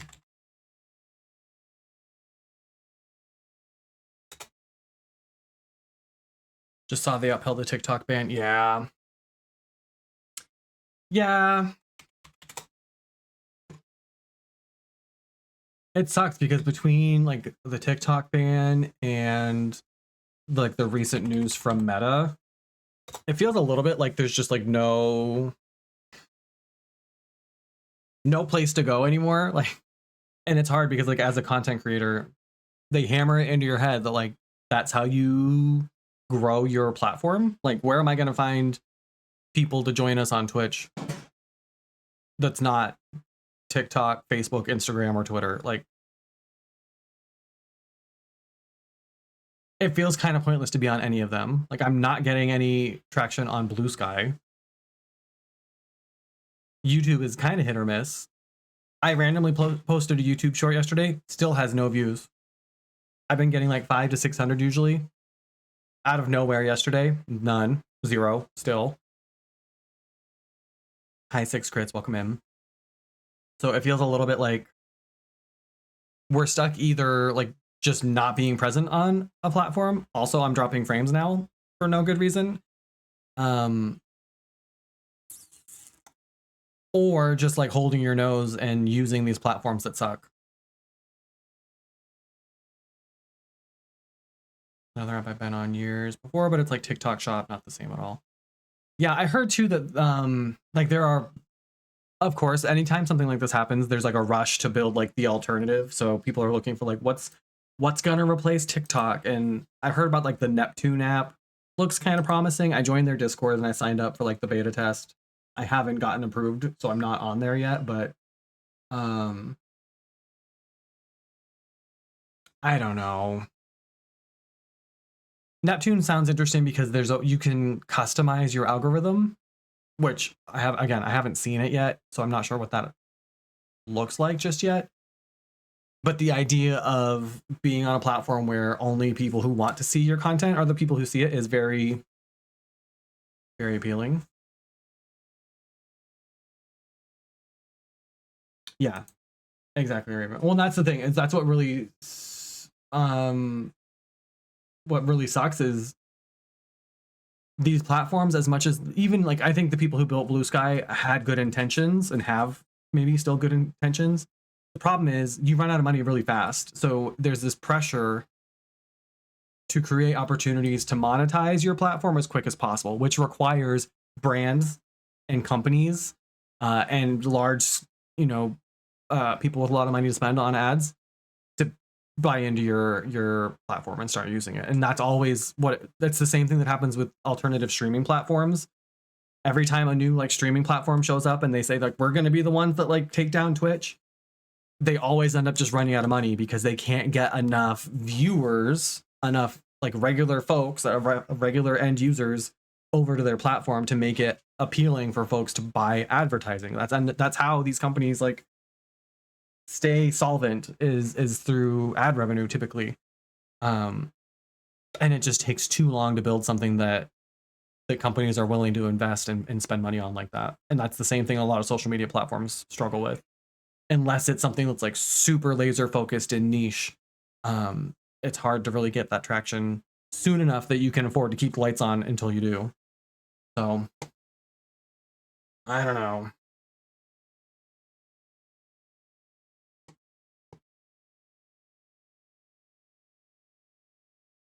It's wild. It's wild that we're still pretending like the reason is because it's a Chinese company. And that it's not because since it's a Chinese company, like our government can't more effectively like police what people do and don't see on there. It's weird that we're just like pretending that's not the reason, but this is the world we live in now. Hypernormalization, huh?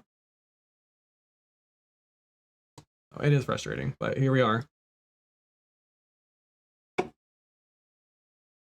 For better or worse. Mostly worse.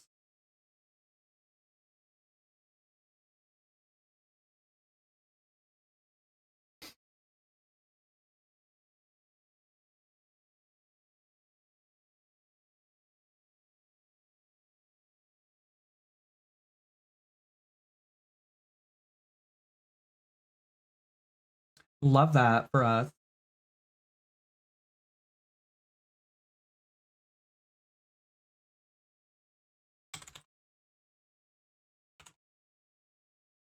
Good news is somebody joined us.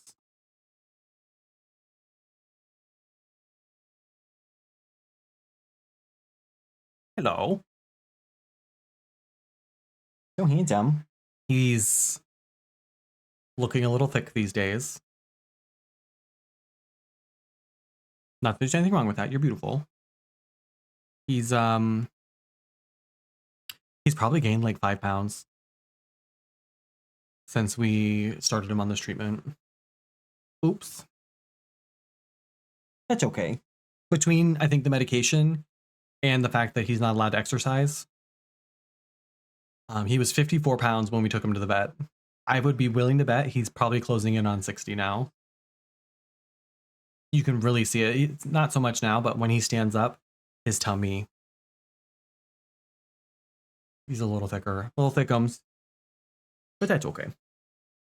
I think as soon as he's allowed to exercise and run around again, it's all going to burn off. I'm not judging. I think you're perfect.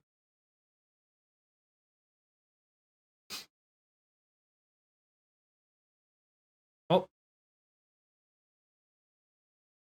I thought he was leaving.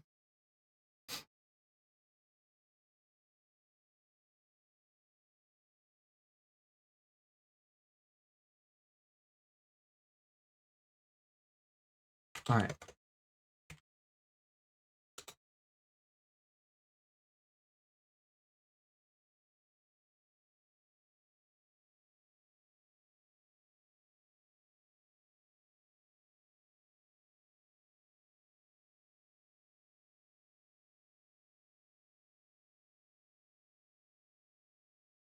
Hi, Kiki.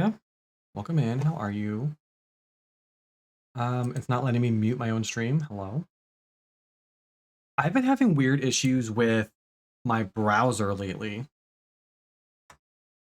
Like, I just opened up my own stream so I could look at this panel I'm trying to fix, and it stopped responding.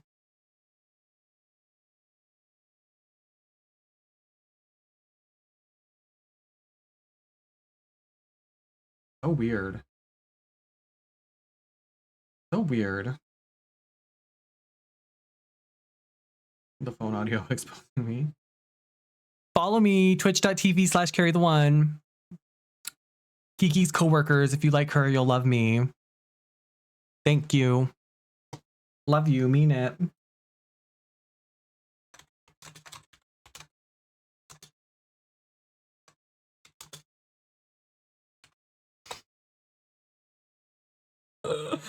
I mean, listen, if they're banning TikTok, I gotta find creative ways to promote.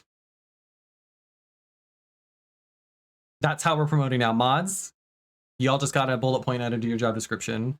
Once a week, one stream per week, you are obligated to find some public place,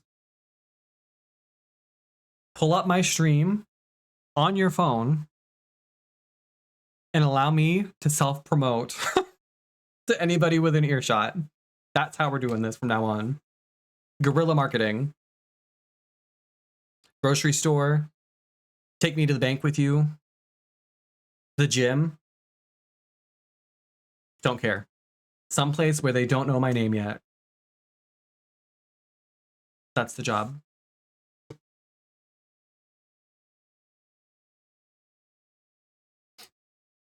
That's the job.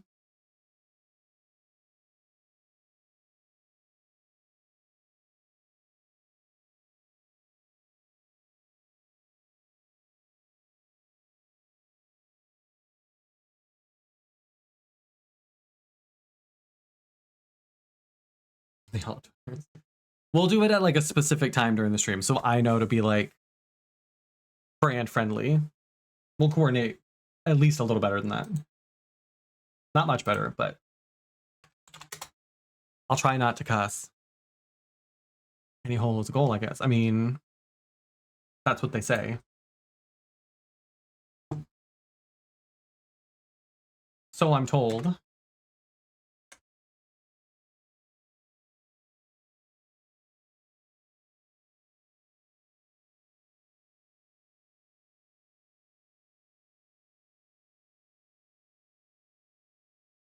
Gooners while I'm checking off tasks.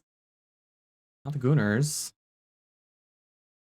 Frosty tools. You can't just call people gooners like that. Any hole is a goal, but these are the best. Any hole is a goal, but these are the best holes. My holes. Yeah.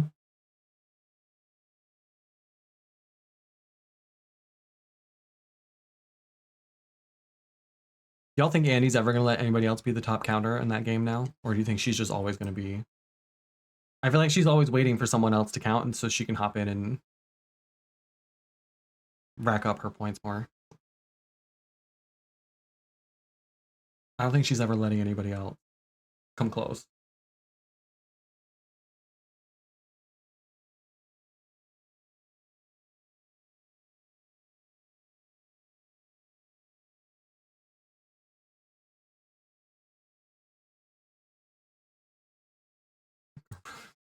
I mean, yeah, kinda.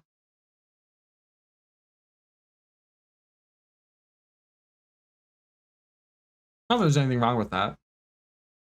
I didn't consider that like it would be really easy for one person to kind of like jump out in the lead, and then it doesn't take a whole lot to like just stay in the lead if you're paying attention. So maybe we like reset it or something every like month or something so that other people have a chance to, like, if someone joined the Discord right now and tried to catch up, they would have a really hard time doing that, you know?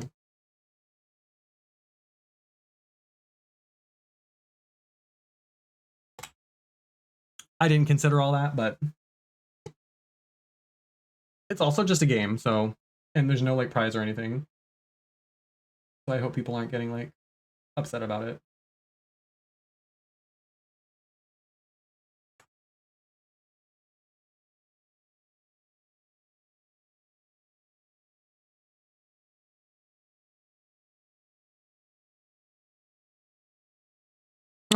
I know, I really like the Pokecatcher game, but I was mentioning that earlier, like there's so much text and it takes up so much space, and I didn't realize that when you're like engaging with the bot, everybody else can see all of that too. I wish that was all like a private message that only you could see, because it does get really cluttered really fast.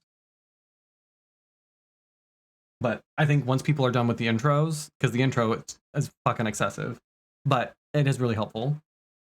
But once people are done with the intro, I think it mellows out a little bit more.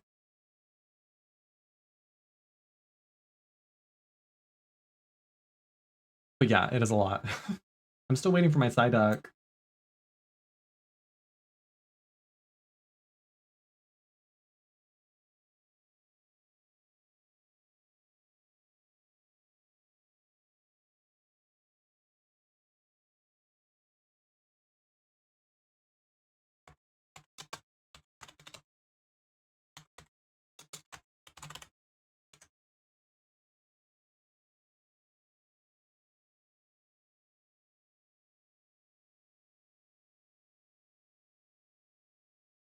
I hope work is going well.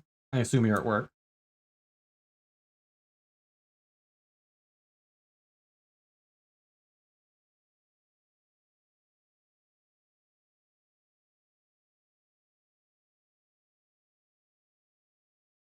Y'all, our goal is here. We're gonna get Kiki into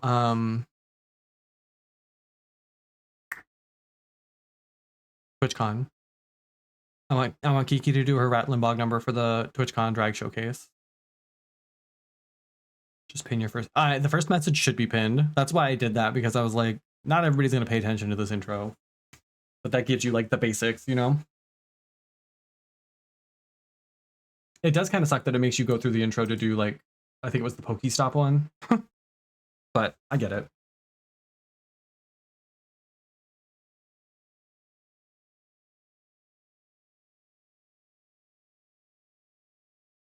I just got an email that says you'd be a great fit for this childcare assistant role. Oh, is that so? Who told you that? Who told you I'd be a great childcare assistant? Because they lied to your face.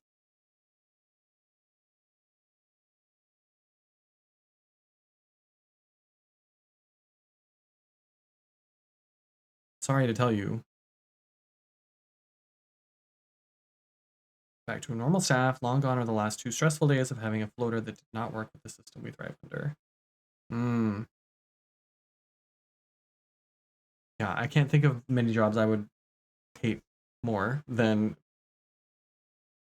childcare assistant. No shade to like the people who do that. I'm glad that you exist. I'm glad that we have you. And I will not be joining your ranks. Thank you so much.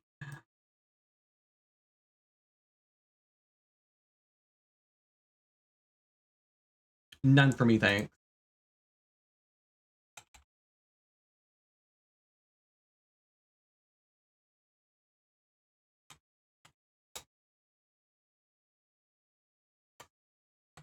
You know what I really want right now? And I don't think we have what I need to make it. I really want a BLT. Jared's making bacon out there. I really want a BLT, but I don't think we have any lettuce. I think I forgot to get lettuce at the store. But that would really hit the spot.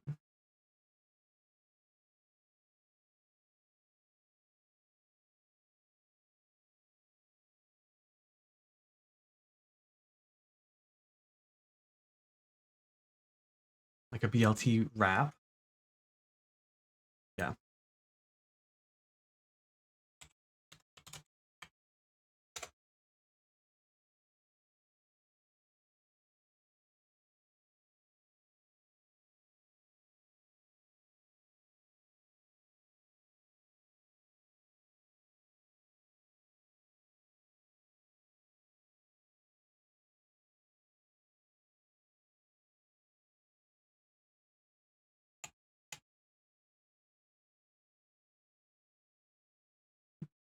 Mm.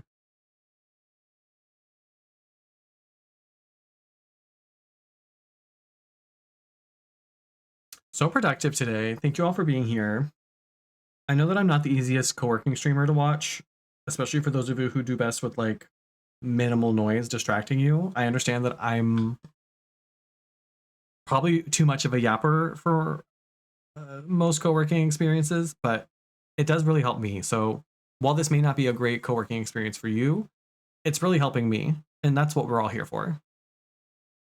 So thank you. Thank you.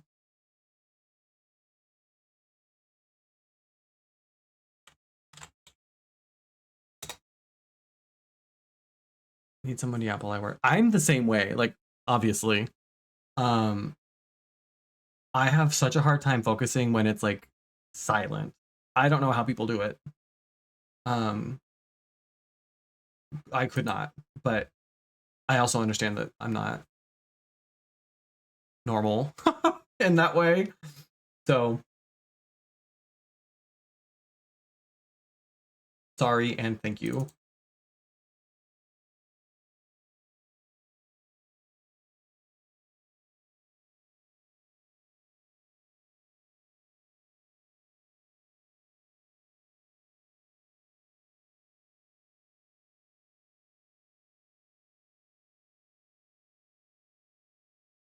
I have so many panels under my stream now. It's so hard to figure out how to like organize them in a way that makes sense. Maybe we put this like up here somewhere.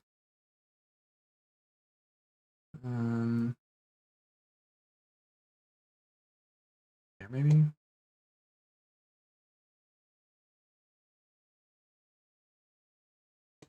I probably have too many panels. That's probably the issue, but I have a lot of stuff I want to like promote.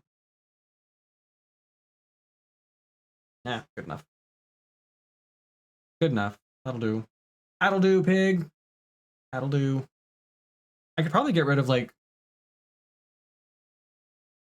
I have like the Tangia panel. We don't really use Tangia anymore. We haven't used it for 72 days now. We'll see. I'll deal with that later. Even some house chores, I need more than just music to get me through. Yeah. Something about having talking, because I'll listen to music sometimes too, but something about having like usually it's a stream. I'll pull up a stream or a YouTube video or something, and having like the sound of people talking. Something about that helps me like really zero in on what I'm working on. Maybe that's why I have such a hard time with these streams, because I'm the one doing the talking, so I don't have the like yapper in the background for me. I need to listen to a co-working streamer while I'm also streaming and co-working myself. That's what I need.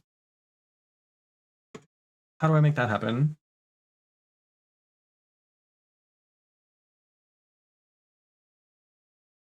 All right, we're done with that task. Slate it.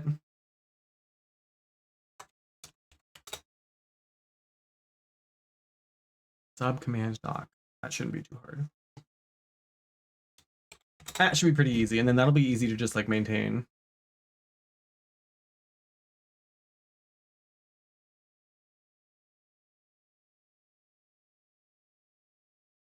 Sub command doc, huh? Reminds me of field manuals back in Nam. Keep it short and sweet, soldier. Lives depend on it. Excuse you? I'm gonna need you to not talk to me like that. Don't start something you can't finish. Got a comparable video card for my build, and by the end of the month, it should all be ready to build. That's so exciting. That's so exciting. I'm glad you found one. And I'm glad you're doing it now so that in a year when I'm ready to do it, I'll know who to go to. I'll be all up in your DMs and Dragon's DMs. Assuming my PC holds out that long. You're doing great, sweetie. We haven't had any big issues lately, knock on wood. I feel like we've gotten to a point where like we've found a way to understand each other, my PC and I. I know what she's capable of. I know not to push her beyond that. We do a lot more co-working streams, which I think are generally a lot easier on her than some of the games that we've played in the past. I will not be trying to play Fortnite on this anytime soon, you know. I think we've found a good... We're in a good place right now.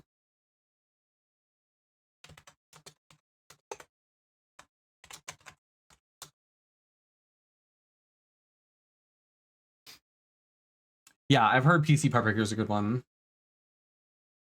I haven't even bothered to look because it's not even close to like being in the budget right now. But hopefully before too long.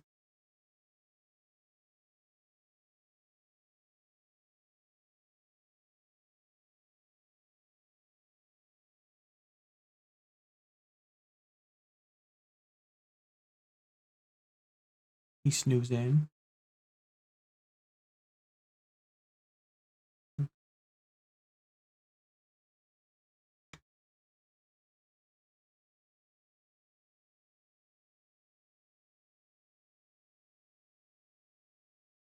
I love him.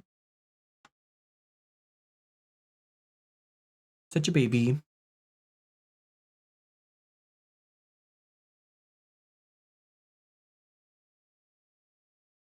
You heard me say that.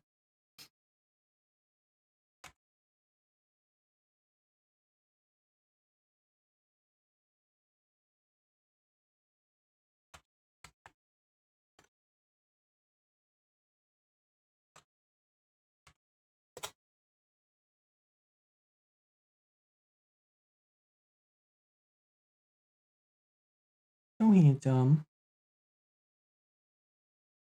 Love him.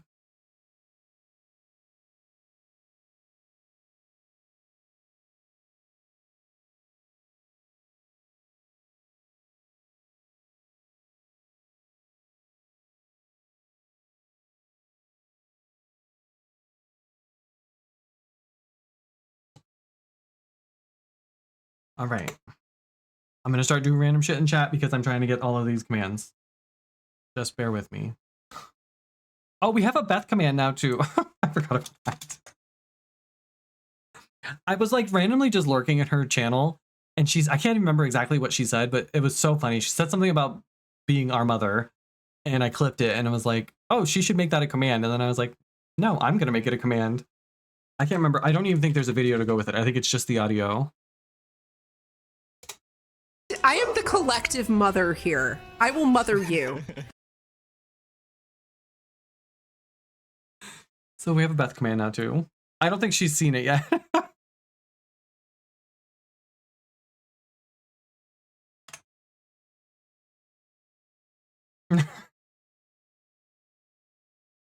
Razor, can I ask you an Excel question?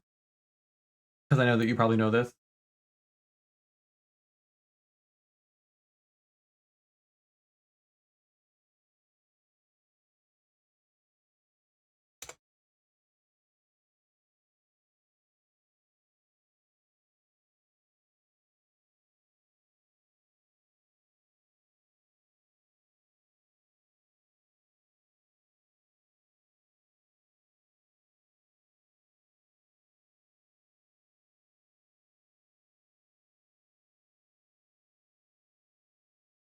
Oh, is she ignoring me now? That's interesting. There's a way, like I just copied all of those, the list of sub commands. There's a way when you have one cell with a bunch of values like that that are separated by commas, there's a way in Excel to automatically separate that into so that each value gets its own cell. I just can't remember what that is.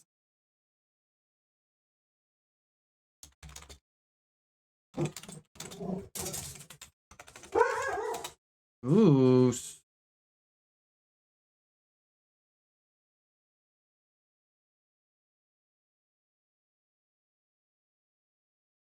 Goose.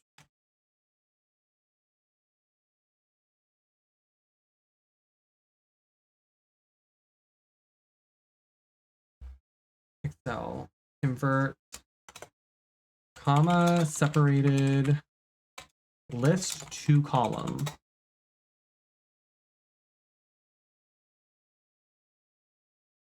Highlight the column.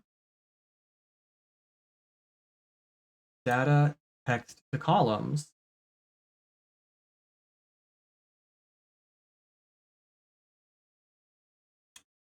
Oh, split text to columns.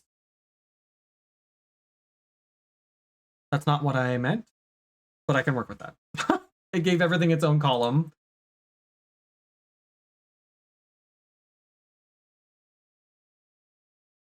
It gave everything its own column.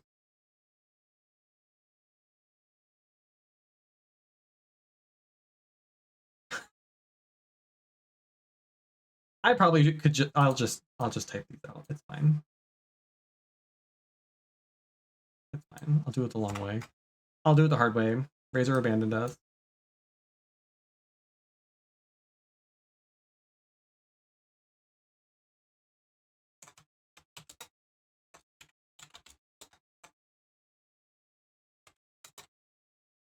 Luckily, we don't have a ton of these right now.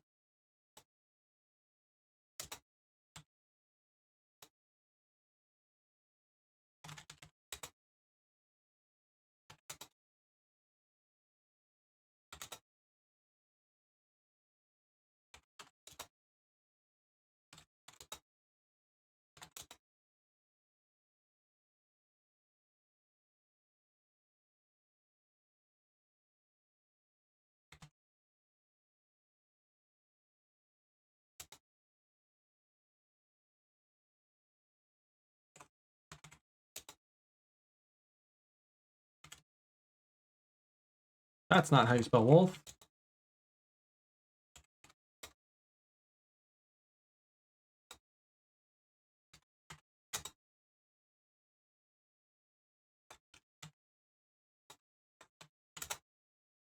Perfect. Just enough. I heard alt accounts. I've been summoned. Girl.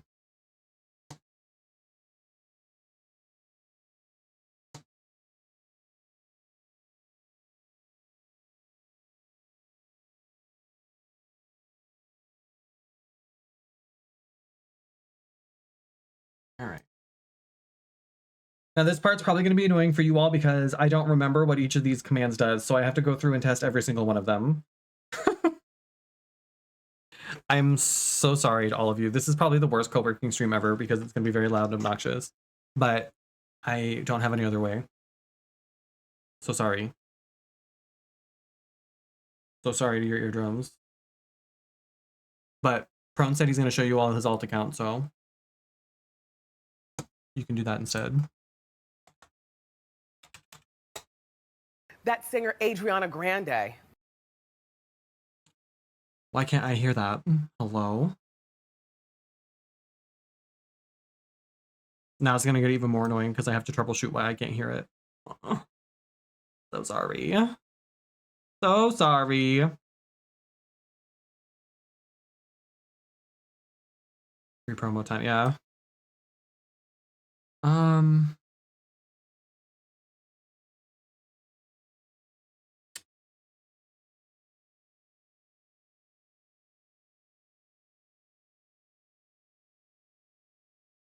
Monitoring is on.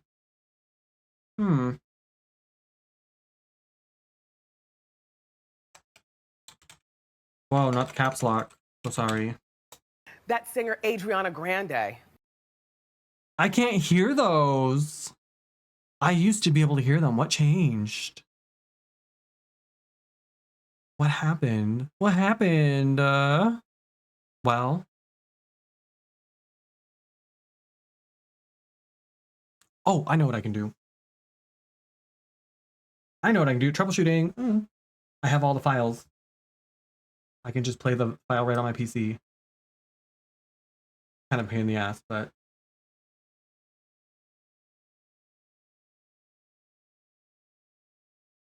All right, Kiki, enjoy the rest of your day.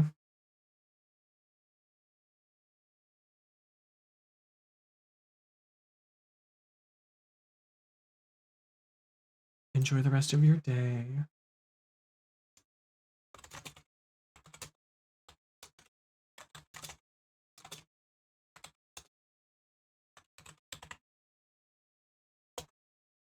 Okay, I can do this. This is just going to be a little more tedious.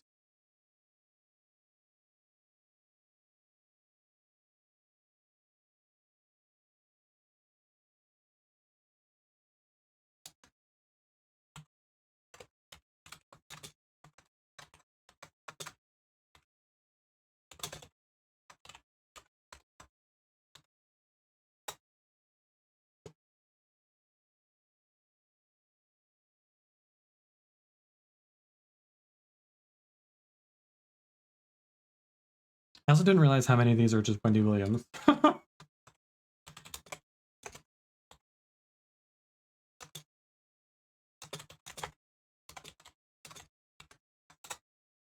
that's okay.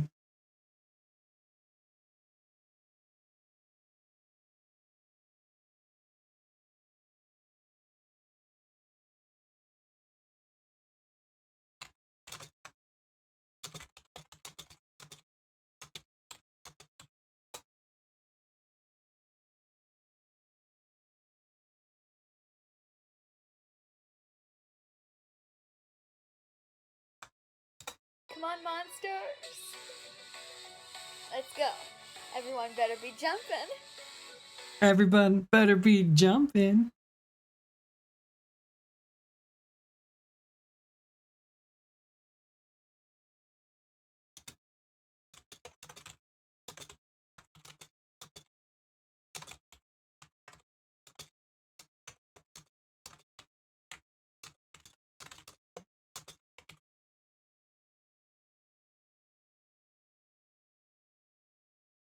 Everyone better be jumping.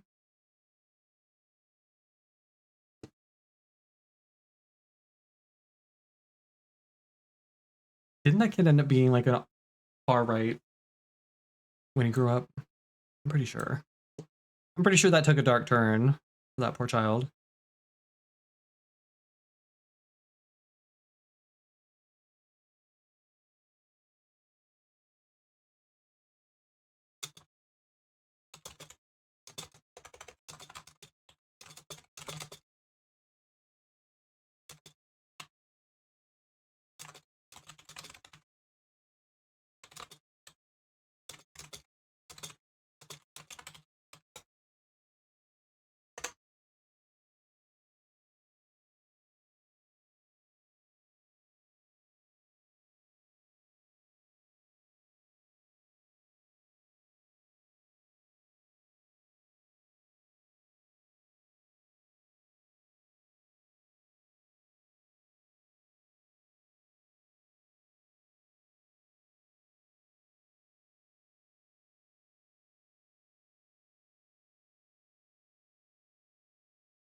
Goose, you're fine. You're so fine. Don't even worry about it.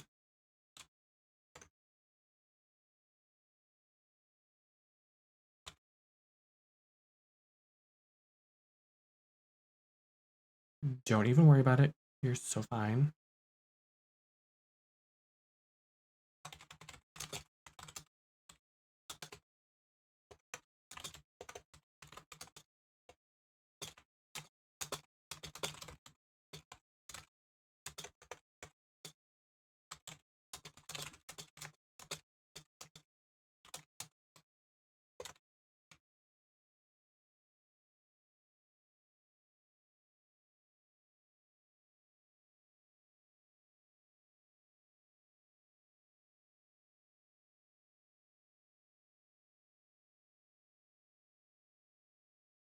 So many gold.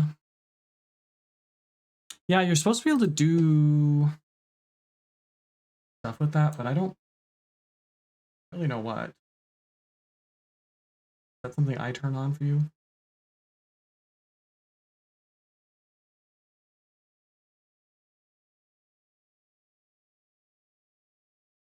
Oh, there's like a command you can use.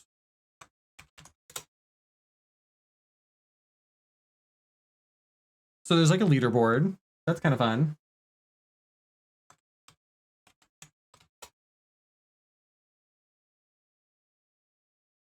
Oh, that's not the right one. I think that's the leaderboard for the stream avatars. Hmm. Interesting.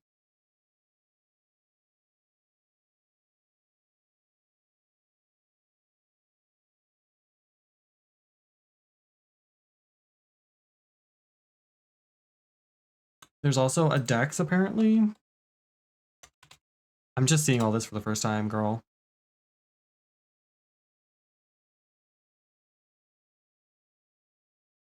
Maybe not. Guess not. I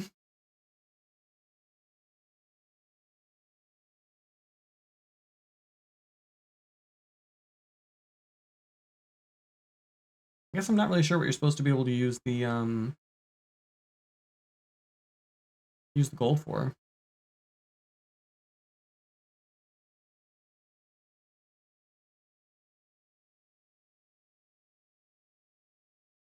Oh, there it is. You can't see it right now, but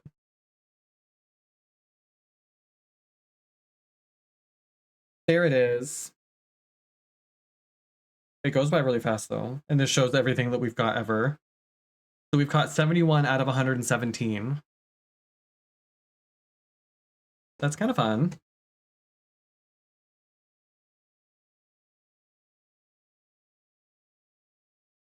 That's kind of fun.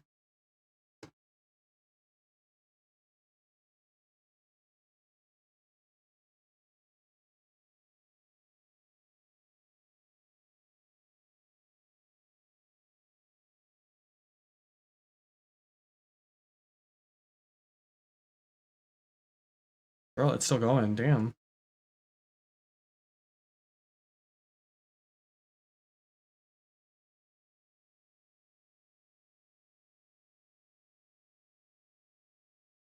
It really is. This whole game is kind of Animal Crossing coded.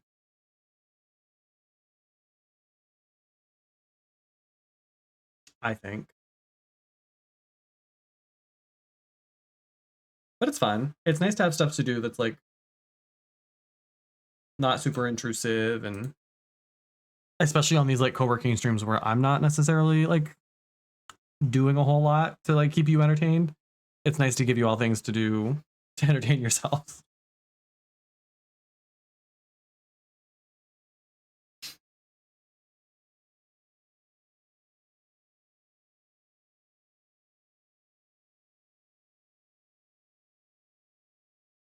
We love another rare. Very stunning.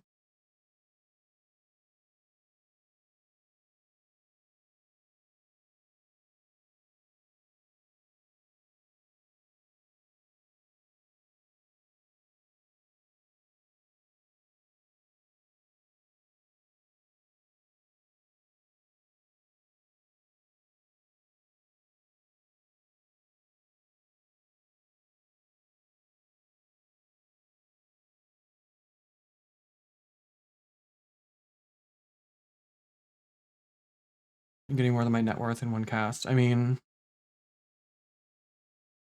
do better. You're the one who was mentioning alt accounts. You manifested that thong. You're welcome.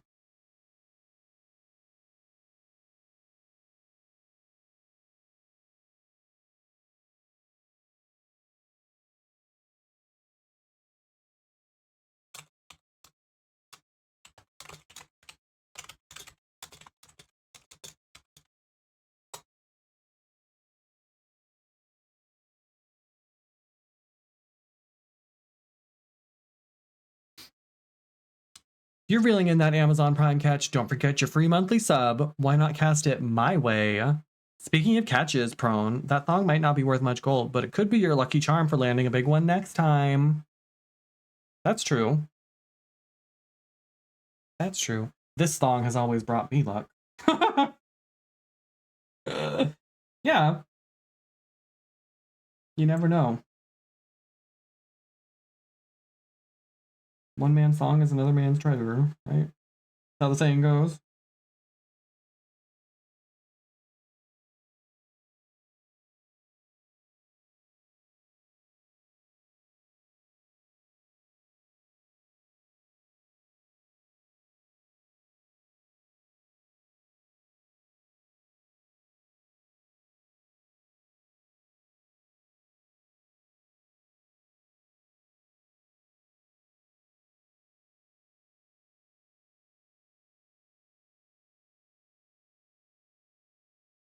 See?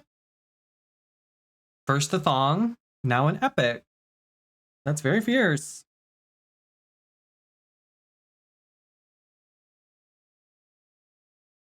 You just had to believe. I think that's a metaphor for life. I know, Goose. I know.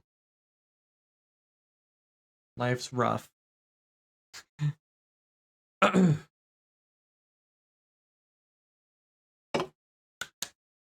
Hermit crab. We already have one of those.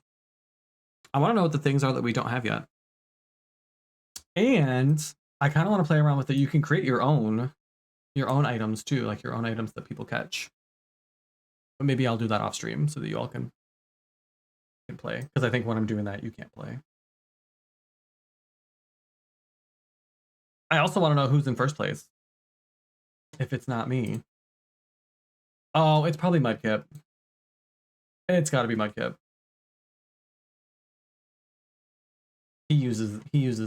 He'll go like 6 times in a row. He'll fish back to back to back to back. We'll call it fish board.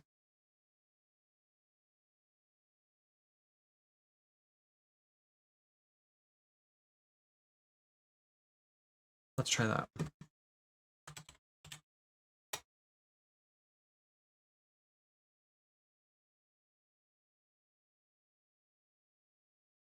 It is, in fact. Mudkip's like twice as high up as the rest of us.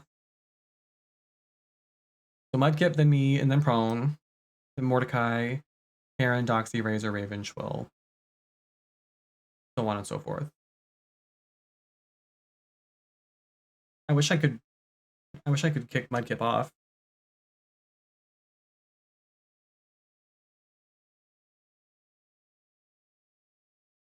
Problem is, all of these things that like show you the leaderboard and stuff don't work unless I leave the game up all the time like this. And I think it's ugly just sitting there like that. The way I have it set now is that when you use the command, the game shows up, and then as soon as it's over, the game goes away again. I guess I'd have to set that up for all the other commands too, but it's fine.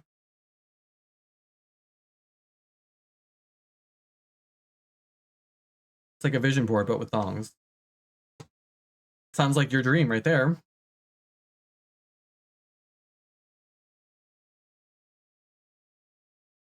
And what about it? Okay, I'm actually almost done with this. Once I started, it's not too bad.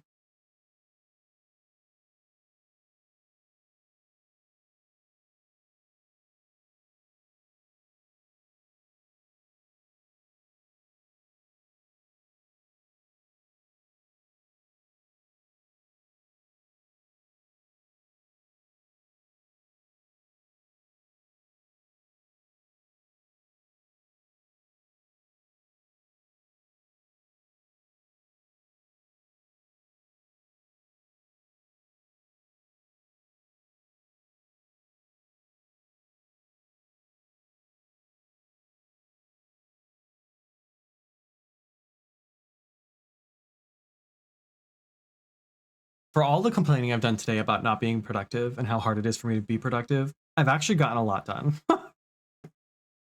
Shout out to me for defying the odds, beating the allegations, and actually getting some shit done today.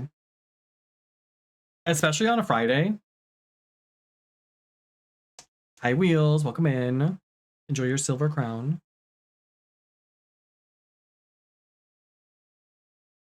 Left work at noon. You have so many emails now. That's one thing I will say. This organization that I work for now is very much not like an email heavy. We do a lot of Slack, so I'm constantly checking Slack, but we really only use email to communicate with clients because it's easier for them. We don't do, like, I don't get a lot of emails from my boss and stuff, which is nice. And she has my number, so she knows that I'm not like always on because I only have so many hours in the month I'm allowed to work. So she has my number too. So if there's something that she's sent me that's like super time sensitive or urgent, she'll text me and be like, hey, I just sent you a thing. So I do appreciate her and working for her. An epic orange mandarin fish. I wonder, is that even a real thing? Are these real fish? Oh, it is. That looks cool. That's cute. It's giving like yassified clownfish to me.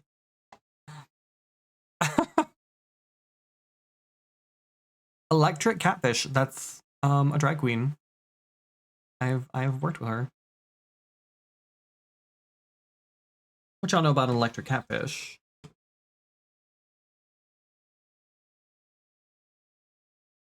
What y'all know about electric catfish?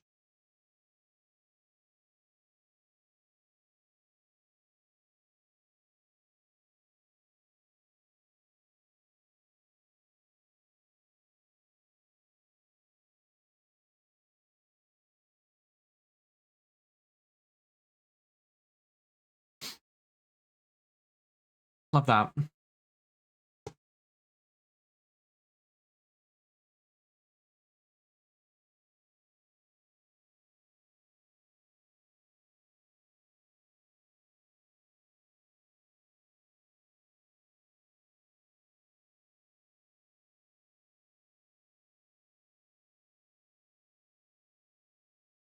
Oh, this is interesting. This thing, Beelzebubby, Snarkoleptic Lou, just posted in the Discord. This looks interesting for anybody who might be available. She said she'll be attending this. It's on Thursday, January 30th. So a few weeks from now. And it looks like it's a little like webinar talk from a professor on mutual aid. So it looks like he wrote a book on mutual aid and building solidarity during crises. And how to build relationships, hook up, and raise hell together. I'm sold.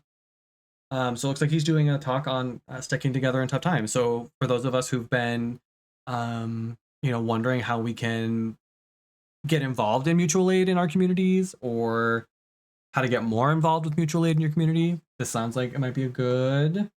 I'm assuming it's free. And it's available, it's a hybrid thing. So if you happen to be near Yale, you can go in person or join online. It looks like it's a Zoom presentation as well. Very cool. Dean Spade. I'm not familiar with them. There's the link.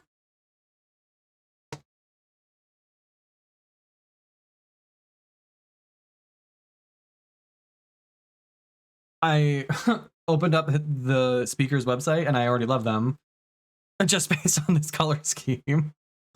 Adding the mutual aid book to my reading list. Yeah. Love in a fucked up world. How to build relationships, hook up, and raise hell together. Interesting. They're based in Seattle. It looks like they're a law professor? Question mark? Yeah. Professor at the Seattle University School of Law. Very nice.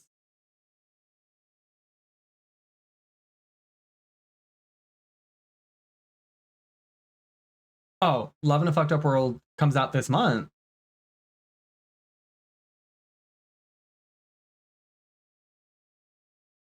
And it's available on pre-order. It comes out in 4 days. $19.99. I return here in Seattle. You decided to move out here, right? Well, I said I would if I could get a job. No, actually, I was asking for your help earlier and you ignored me. I had an Excel question and you left me hanging. I had to Google it. And then I still didn't do it right, so I just did it manually instead. We're talking about the thing that Snark posted in the Discord, in the social justice channel. She's attending, it's like a virtual presentation on mutual aid from this person who is a law professor in Seattle. You were in a meeting. Of course you were. You're always in a meeting when I actually need you. Which poet implored us not to go gentle into that good night? I know that. I can't think of it right now, but that does sound familiar.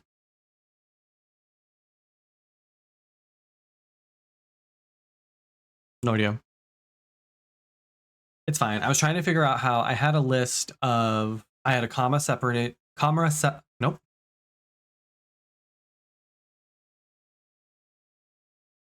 Comma separated list that was all in one cell. I was trying to separate that list into a column where each value in that list had its own cell. And I know that there's a way to do it without like manually going in and like copy pasting, but I couldn't figure it out. So I just typed it out instead. Enjoy your salmon. We were also playing around with a fish game. Sir.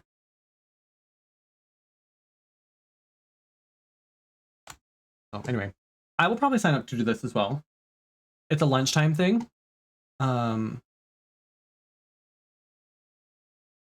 Eastern time. So 12:10 Eastern time on Thursday, January 30th. So if you're able to make it,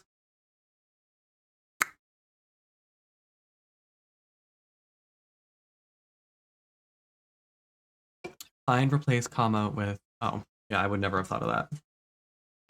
I got it to, I did the thing where it split text to columns, but I didn't want columns, I wanted rows. Not prone trying to snatch the star. Do not go gentle into that good night was penned by the Welsh poet Dylan Thomas. Never mind, that name does not sound familiar. I must have heard the poem and just not known who wrote it, because that does sound familiar, but the name does not. I was half a screen off from catching that star. Well, Razor really likes catching the stars. That's most of what he does on these co-working streams, is just try to snatch the stars and then complain if it doesn't give him the gold for catching it. And then I pin him somewhere up here because he's bugging me. Not Dylan Thomas Sprout. Anyway. Y'all, I think I'm about done. I don't think I have much else to do. I am gonna finish this. I want to do some formatting on this Google Doc. So I'm not gonna update the command just yet, but I think we've gotten some good progress. Sounds like time for DBD. I don't know about that. I do want to try the steering wheel, but I'm a little worried because we were having issues with my bitrate earlier randomly, that starting a new game might not be wise. Super Sweet Task List is a subscription, right? It is. So you can, there's a monthly option or an annual one. I did the annual one.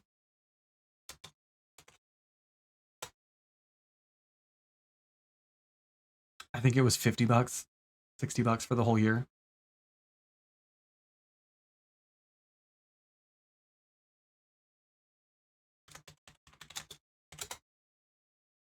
Whatever it was not super expensive.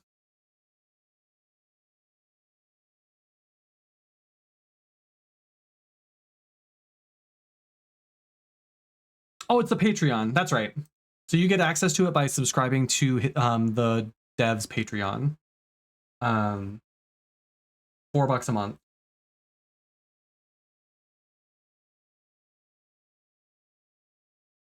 $4 a month. That's not bad. And since it's a Patreon thing, if you just cancel your Patreon, and then you save if you pay annually. So, yeah, I really like it. It's super, super customizable. So all of these widgets, you can either add them to your stream as a like package or individually. So like this piece is independent of this piece. So I can change what this looks like and not this. There's a Pomodoro timer that you can add. Right there. I just don't use the Pomodoro timer, so I put it on here, but I don't ever use it. Lots of really helpful resources, and the Discord's really helpful too. There are lots of folks in there asking questions and trying to set things up, and people are super helpful. So I recommend it. There are other options, like there's a game you can play. I think I own it, actually. I think I got a code for it. I don't remember. I got a code from someone. Spirit something. Spirit.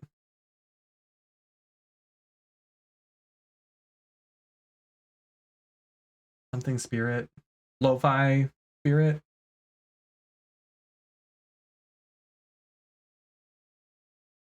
Oh, I can't remember.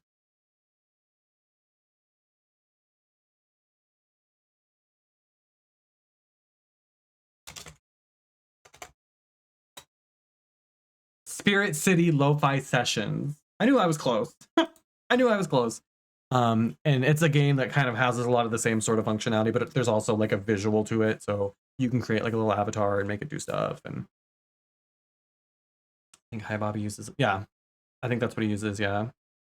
You can also find there are like, if you're someone who's interested in supporting Stream Elements, I don't buy anything from Stream Elements anymore. I do still use them for my alerts, but I don't like promote them and I don't give them my money. But there are some like Stream Elements widgets you can get that are like co-working widgets. It's also possible for people who know what they're doing. Certainly not me. I've seen people, I think Annie Crevice has done this, to name one. There's a way to like code one yourself through Mix It Up if you want, but that's not a skill set I possess.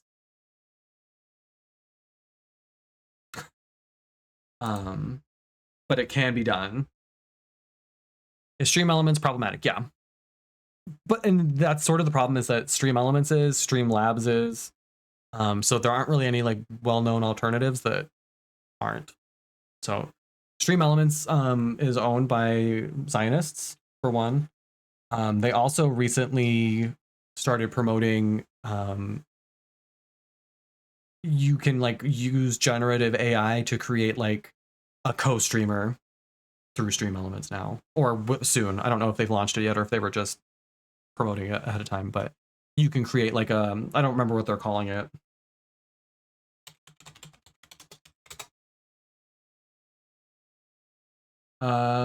Athena, that sounds right. Athena alert or Athene alert. Basically it creates like a widget, like a face, an AI generated face on your stream that acts as like an AI chatbot. So it can respond and interact with you. It can respond and interact with chat. It learns to like change your scenes and things for you. But again, it's AI, so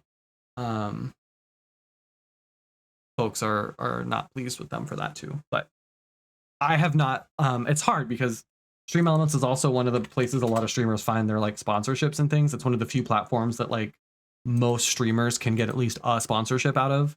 I haven't gotten one from them in years at this point. Randomly, I stopped getting them. I don't know if I'm on some list or something. But I used to, all of the little like mobile games and things we used to do sponsorships with, all of those came through Stream Elements. I haven't gotten one in years. That's how we tried Factor for the first time, was a Stream Element sponsorship. But For whatever, I must have pissed them off or something because I'm not getting them anymore. I keep pushing them. Oh, see? Even Razor's getting that's bullshit. Yeah. I don't know what I did, but I have not gotten, and it's fine because I would rather not do them. Although right now, like, I can't be super picky, so I'm not gonna lie, if they threw one my way, I probably would do it depending on what the item was or the product, but I don't think that's gonna be an issue for me. Welcome back, Miles. How's the school day going? How are the kids? How are the kids? How's the fam? How's the wife?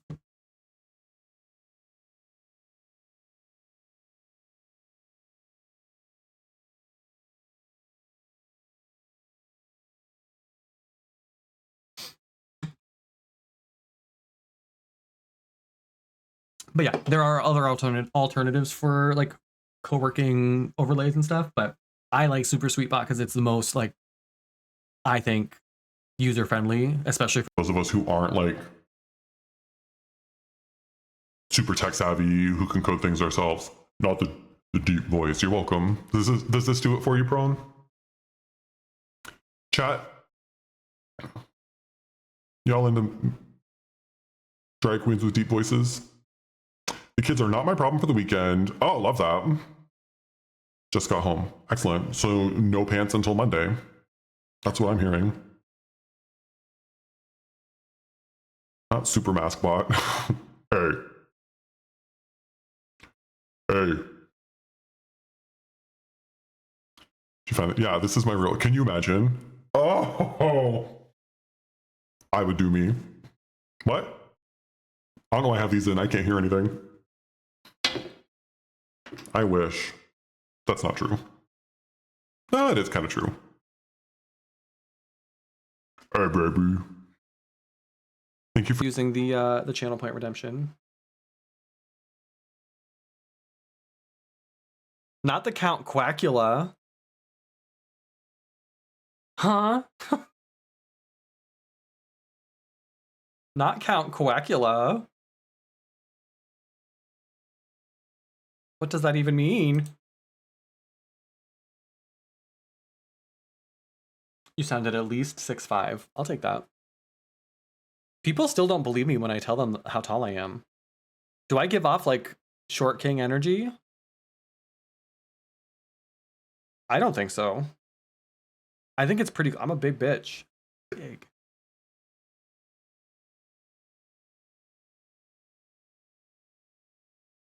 We got a carp. We got a carp, everyone. Tall recognizes tall. I know them big feet anywhere. How tall are you, Miles? Asking for a friend.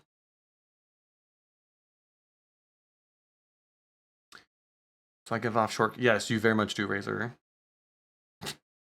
The fact that you even had to ask that question is kind of funny. 6'2". I could work with that. My preference, and this is simply a preference, not a rule, not a hard boundary. Ideally, 6 foot or higher for me. Only because I feel cartoonishly tall with someone who's much shorter than that. Never say never, but it feels weird. I feel like I stick out like a sore thumb next to short people. And that's not even when I'm not even wearing heels. I'm like 6'8" in heels. Hello? I gotta start dating in the NBA? Not that prone. I mean, if that's your thing, the more the merrier, right?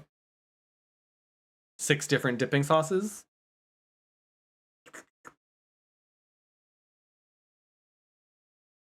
Never really had a preference on height, but maybe that's because everyone is taller than me. That's probably exactly the reason. It's not something you like, it's not something that's made like salient for you as much. I am always aware of how tall I am. And I'm not trying to like, let me be clear. This is not like a woe is me moment, like, oh, feel bad for me because I'm so tall. I get it. But I am constantly reminded of how abnormally tall I am. It's probably, I would say like 80% of the time, it's the first thing people notice or the first thing people say something about to me. Wow, you're tall. Or wow, you're even taller than I thought you'd be. Every time. Every time. And again, that's not like a bad thing, but it is something that I'm constantly reminded of. And because I'm constantly reminded of it, I think it feels sometimes like that's all anybody ever like notices. It makes me a great drag queen though. I have maybe like twice in my life have I felt truly like unsafe or like someone was potentially a threat to me in drag. And it was only because I was in their Uber and they were driving and my life was quite literally in their hands. Because I'm this giant fucking drag queen, people don't, I think, they think twice before they consider like harassing or coming for me.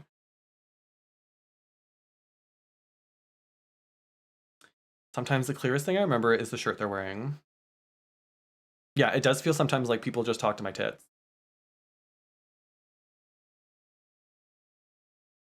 But there are worse things. And like I said, it's not a rule. I've dated plenty of people who are substantially shorter. But if I'm being honest, it would be nice, even just once, even just one time, to date someone who's like 3 or 4 inches taller than me. Just to know what it's like. It doesn't have to be like endgame. It doesn't have to go anywhere. It would be nice just for like one. They are pretty great. I've been working on them. They're sore today, actually, because I've been trying to work out more.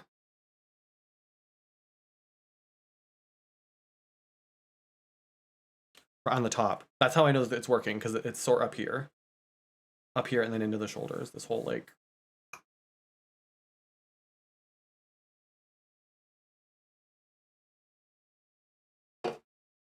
But anyway, on that note.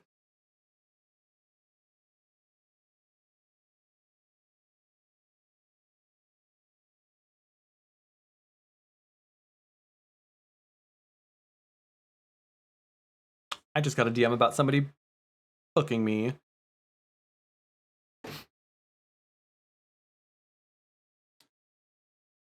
Ask Mr. Treadmill to come over. He's not around presently. But thanks. I'll have to massage my own tits.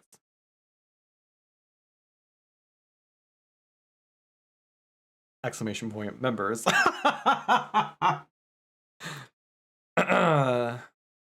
Not banished, no. He's he's doing research, some sort of research out west right now. I didn't like kick him out. He's just not here right now in the area. Currently and presently.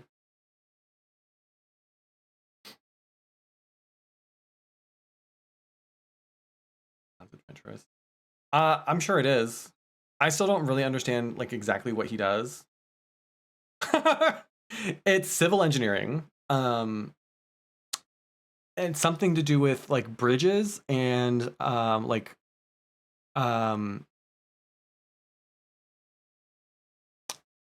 alternative materials, finding better, like more durable, more sturdy, more like sustainable things to make bridges out of is the research he's like involved in.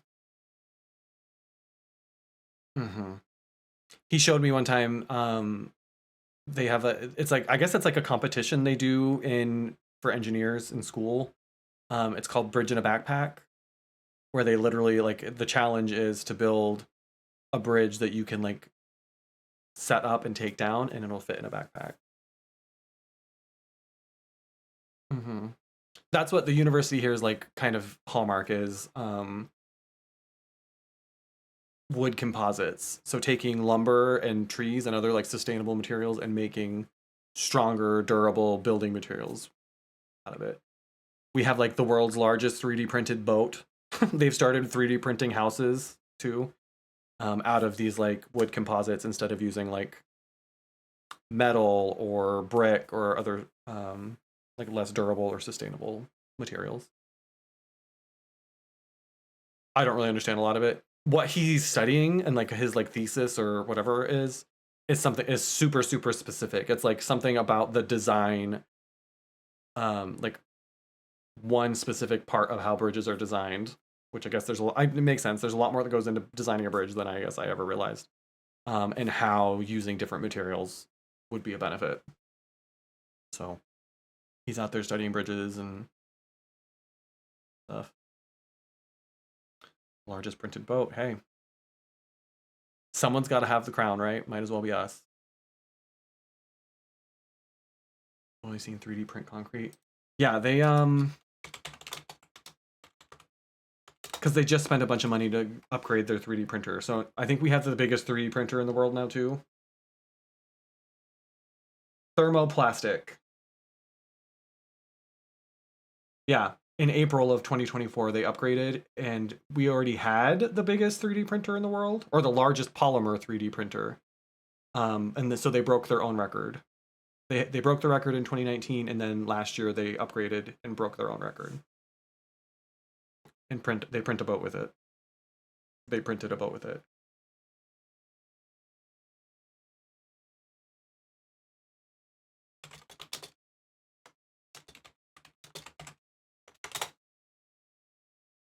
It was like a whole thing.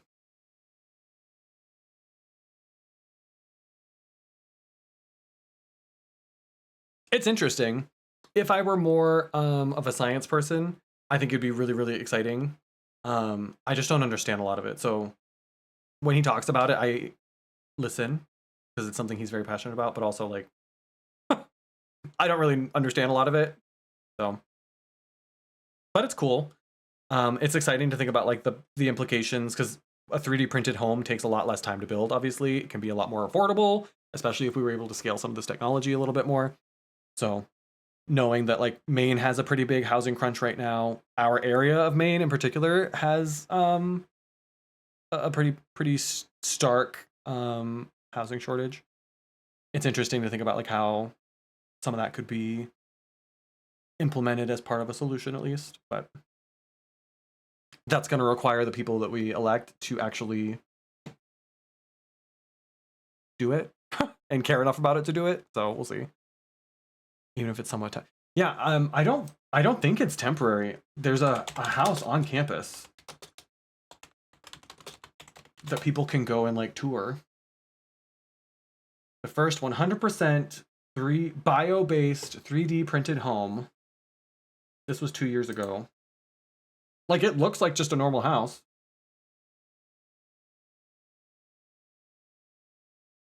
It doesn't look like a plastic house, you know what I mean? It looks nice. Do they have like a video? I want like a little tour. Let me see the inside.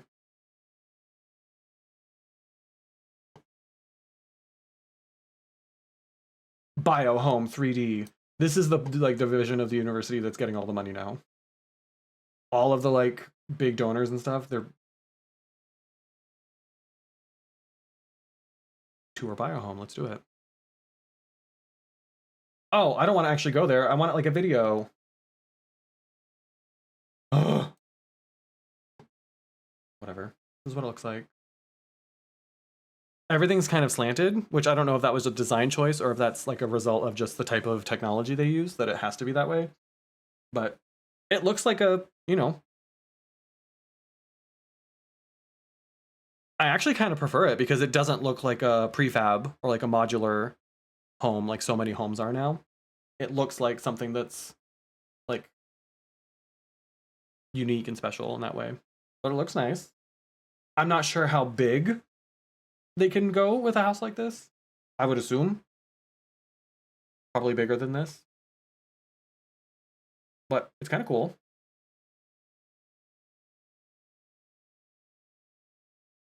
100% recyclable.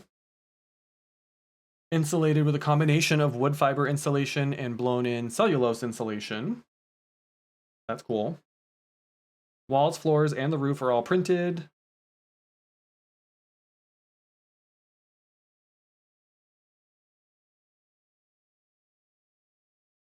They printed on the world's largest polymer 3D printer. Interesting. 600 square feet. Now you know. So that's the kind of thing. Again, bridges and like more like kind of commercial public applications as opposed to like a home, but cool stuff. He's not super tall. He's, I think, 6 feet.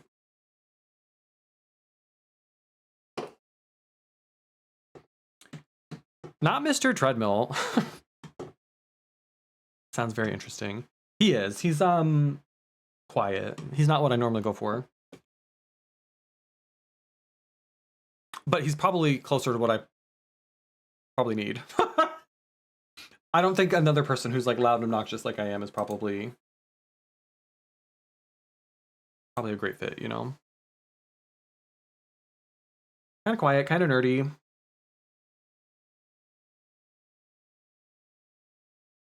Cute accent.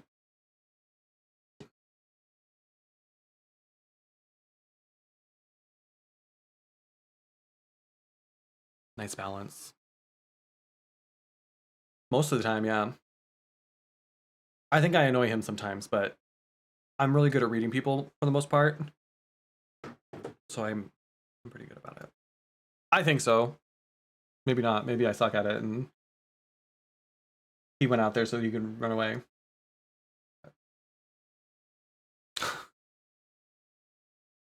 Anyway, I think that's going to do it for us. Well, almost exactly 3 hours. A playful, sexy type of annoying. I think that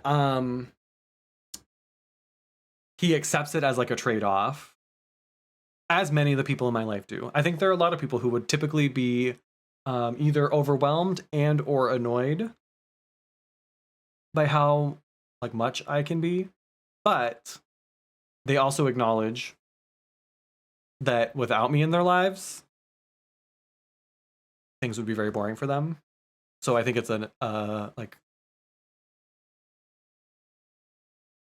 it's a challenge they're willing to accept because for the most part, the benefits outweigh the like drawbacks. So like I don't think he would ever go anywhere. He doesn't like, he's totally content, and that doesn't to be like he's boring and lame. He's just totally content like reading books at home, doing his own thing. He likes to go like outside, hike and shit, which is fine. Like it's nice. Those are things that I'm not typically like super into, but it's nice to be like part of those things that I know are important to him.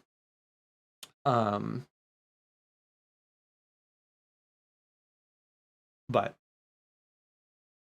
I think that's part of what like getting to know somebody is all about. And that's like the best part is getting to experience things and learn about the things that are important and exciting and interesting to another person, and finding ways to like, I don't know, get into them yourself. Like, do I know a damn thing about building bridges? No, but I'll sit there and listen to it.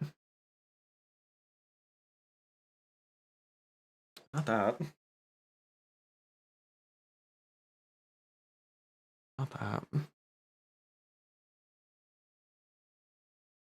Not me trying to have like a genuine heartfelt moment and you're like, yeah, but the fucking right. Hey, fuck yeah.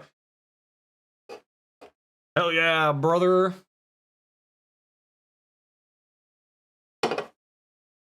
Anyway, on that note, this is why I just am sarcastic all the time, because whenever I try to be like, whenever I try to open up and be honest about my feelings, someone, usually Razor, has to go and fuck it up like that. Anyway, I'm gonna wrap it up here. I'm gonna wrap it up here. Stay tuned to the Discord. Like I said, I'm pretty sure Shwill's gonna stream some Dungeons and Drag Queens for us. I'm very excited to see it, and I hope you all are as well. I will probably stream sometime this weekend. I'm not sure whether I'll be in drag, and I'm not sure, not the baby voice. I'm not sure what we'll play, but stay tuned. Now I feel like I need to stay on stream long enough for this to finish. I feel like I need to stay on stream long enough for the baby voice to finish. Oh well. Don't forget, we are still raising money for Goose all month long. We are $230? $230 away from our next goal, which is a harmonica horror stream. And what I was thinking we could do is let chat/the Discord vote on what games we play if we hit that as well. So I'll come up with a bunch of different horror games, mostly ones I think that we haven't played yet. And I'll let you all pick what game or games. If it's the shorter ones, we can do a couple of them. And I'll have to buy a harmonica, but I'm willing to do that. Just keep turning on voice mod. Well, I mean, eventually I'll just be like, fuck this, I'm leaving. I'm not that committed. I know y'all have plenty of Carrie coins. You're not going to miss 2,000 of them. Let's be clear. Anyway, thank you all for hanging out. I appreciate it. Again, no raid today, but please feel free to go show some love to one of your faves, or maybe find someone new. I've been doing a lot of like checking out new streamers on Twitch lately. I don't typically chat a lot. I'm usually lurking.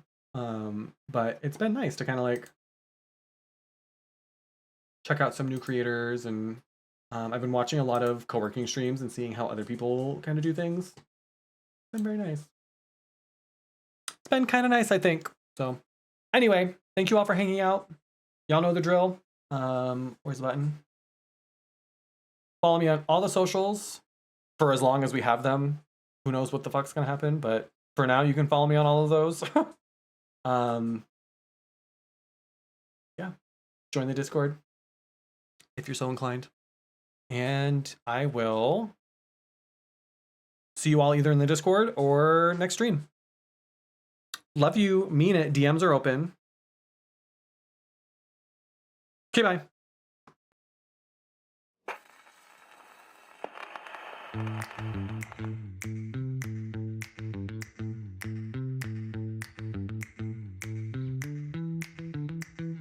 I guess I need to change the screen now too, huh? Shit.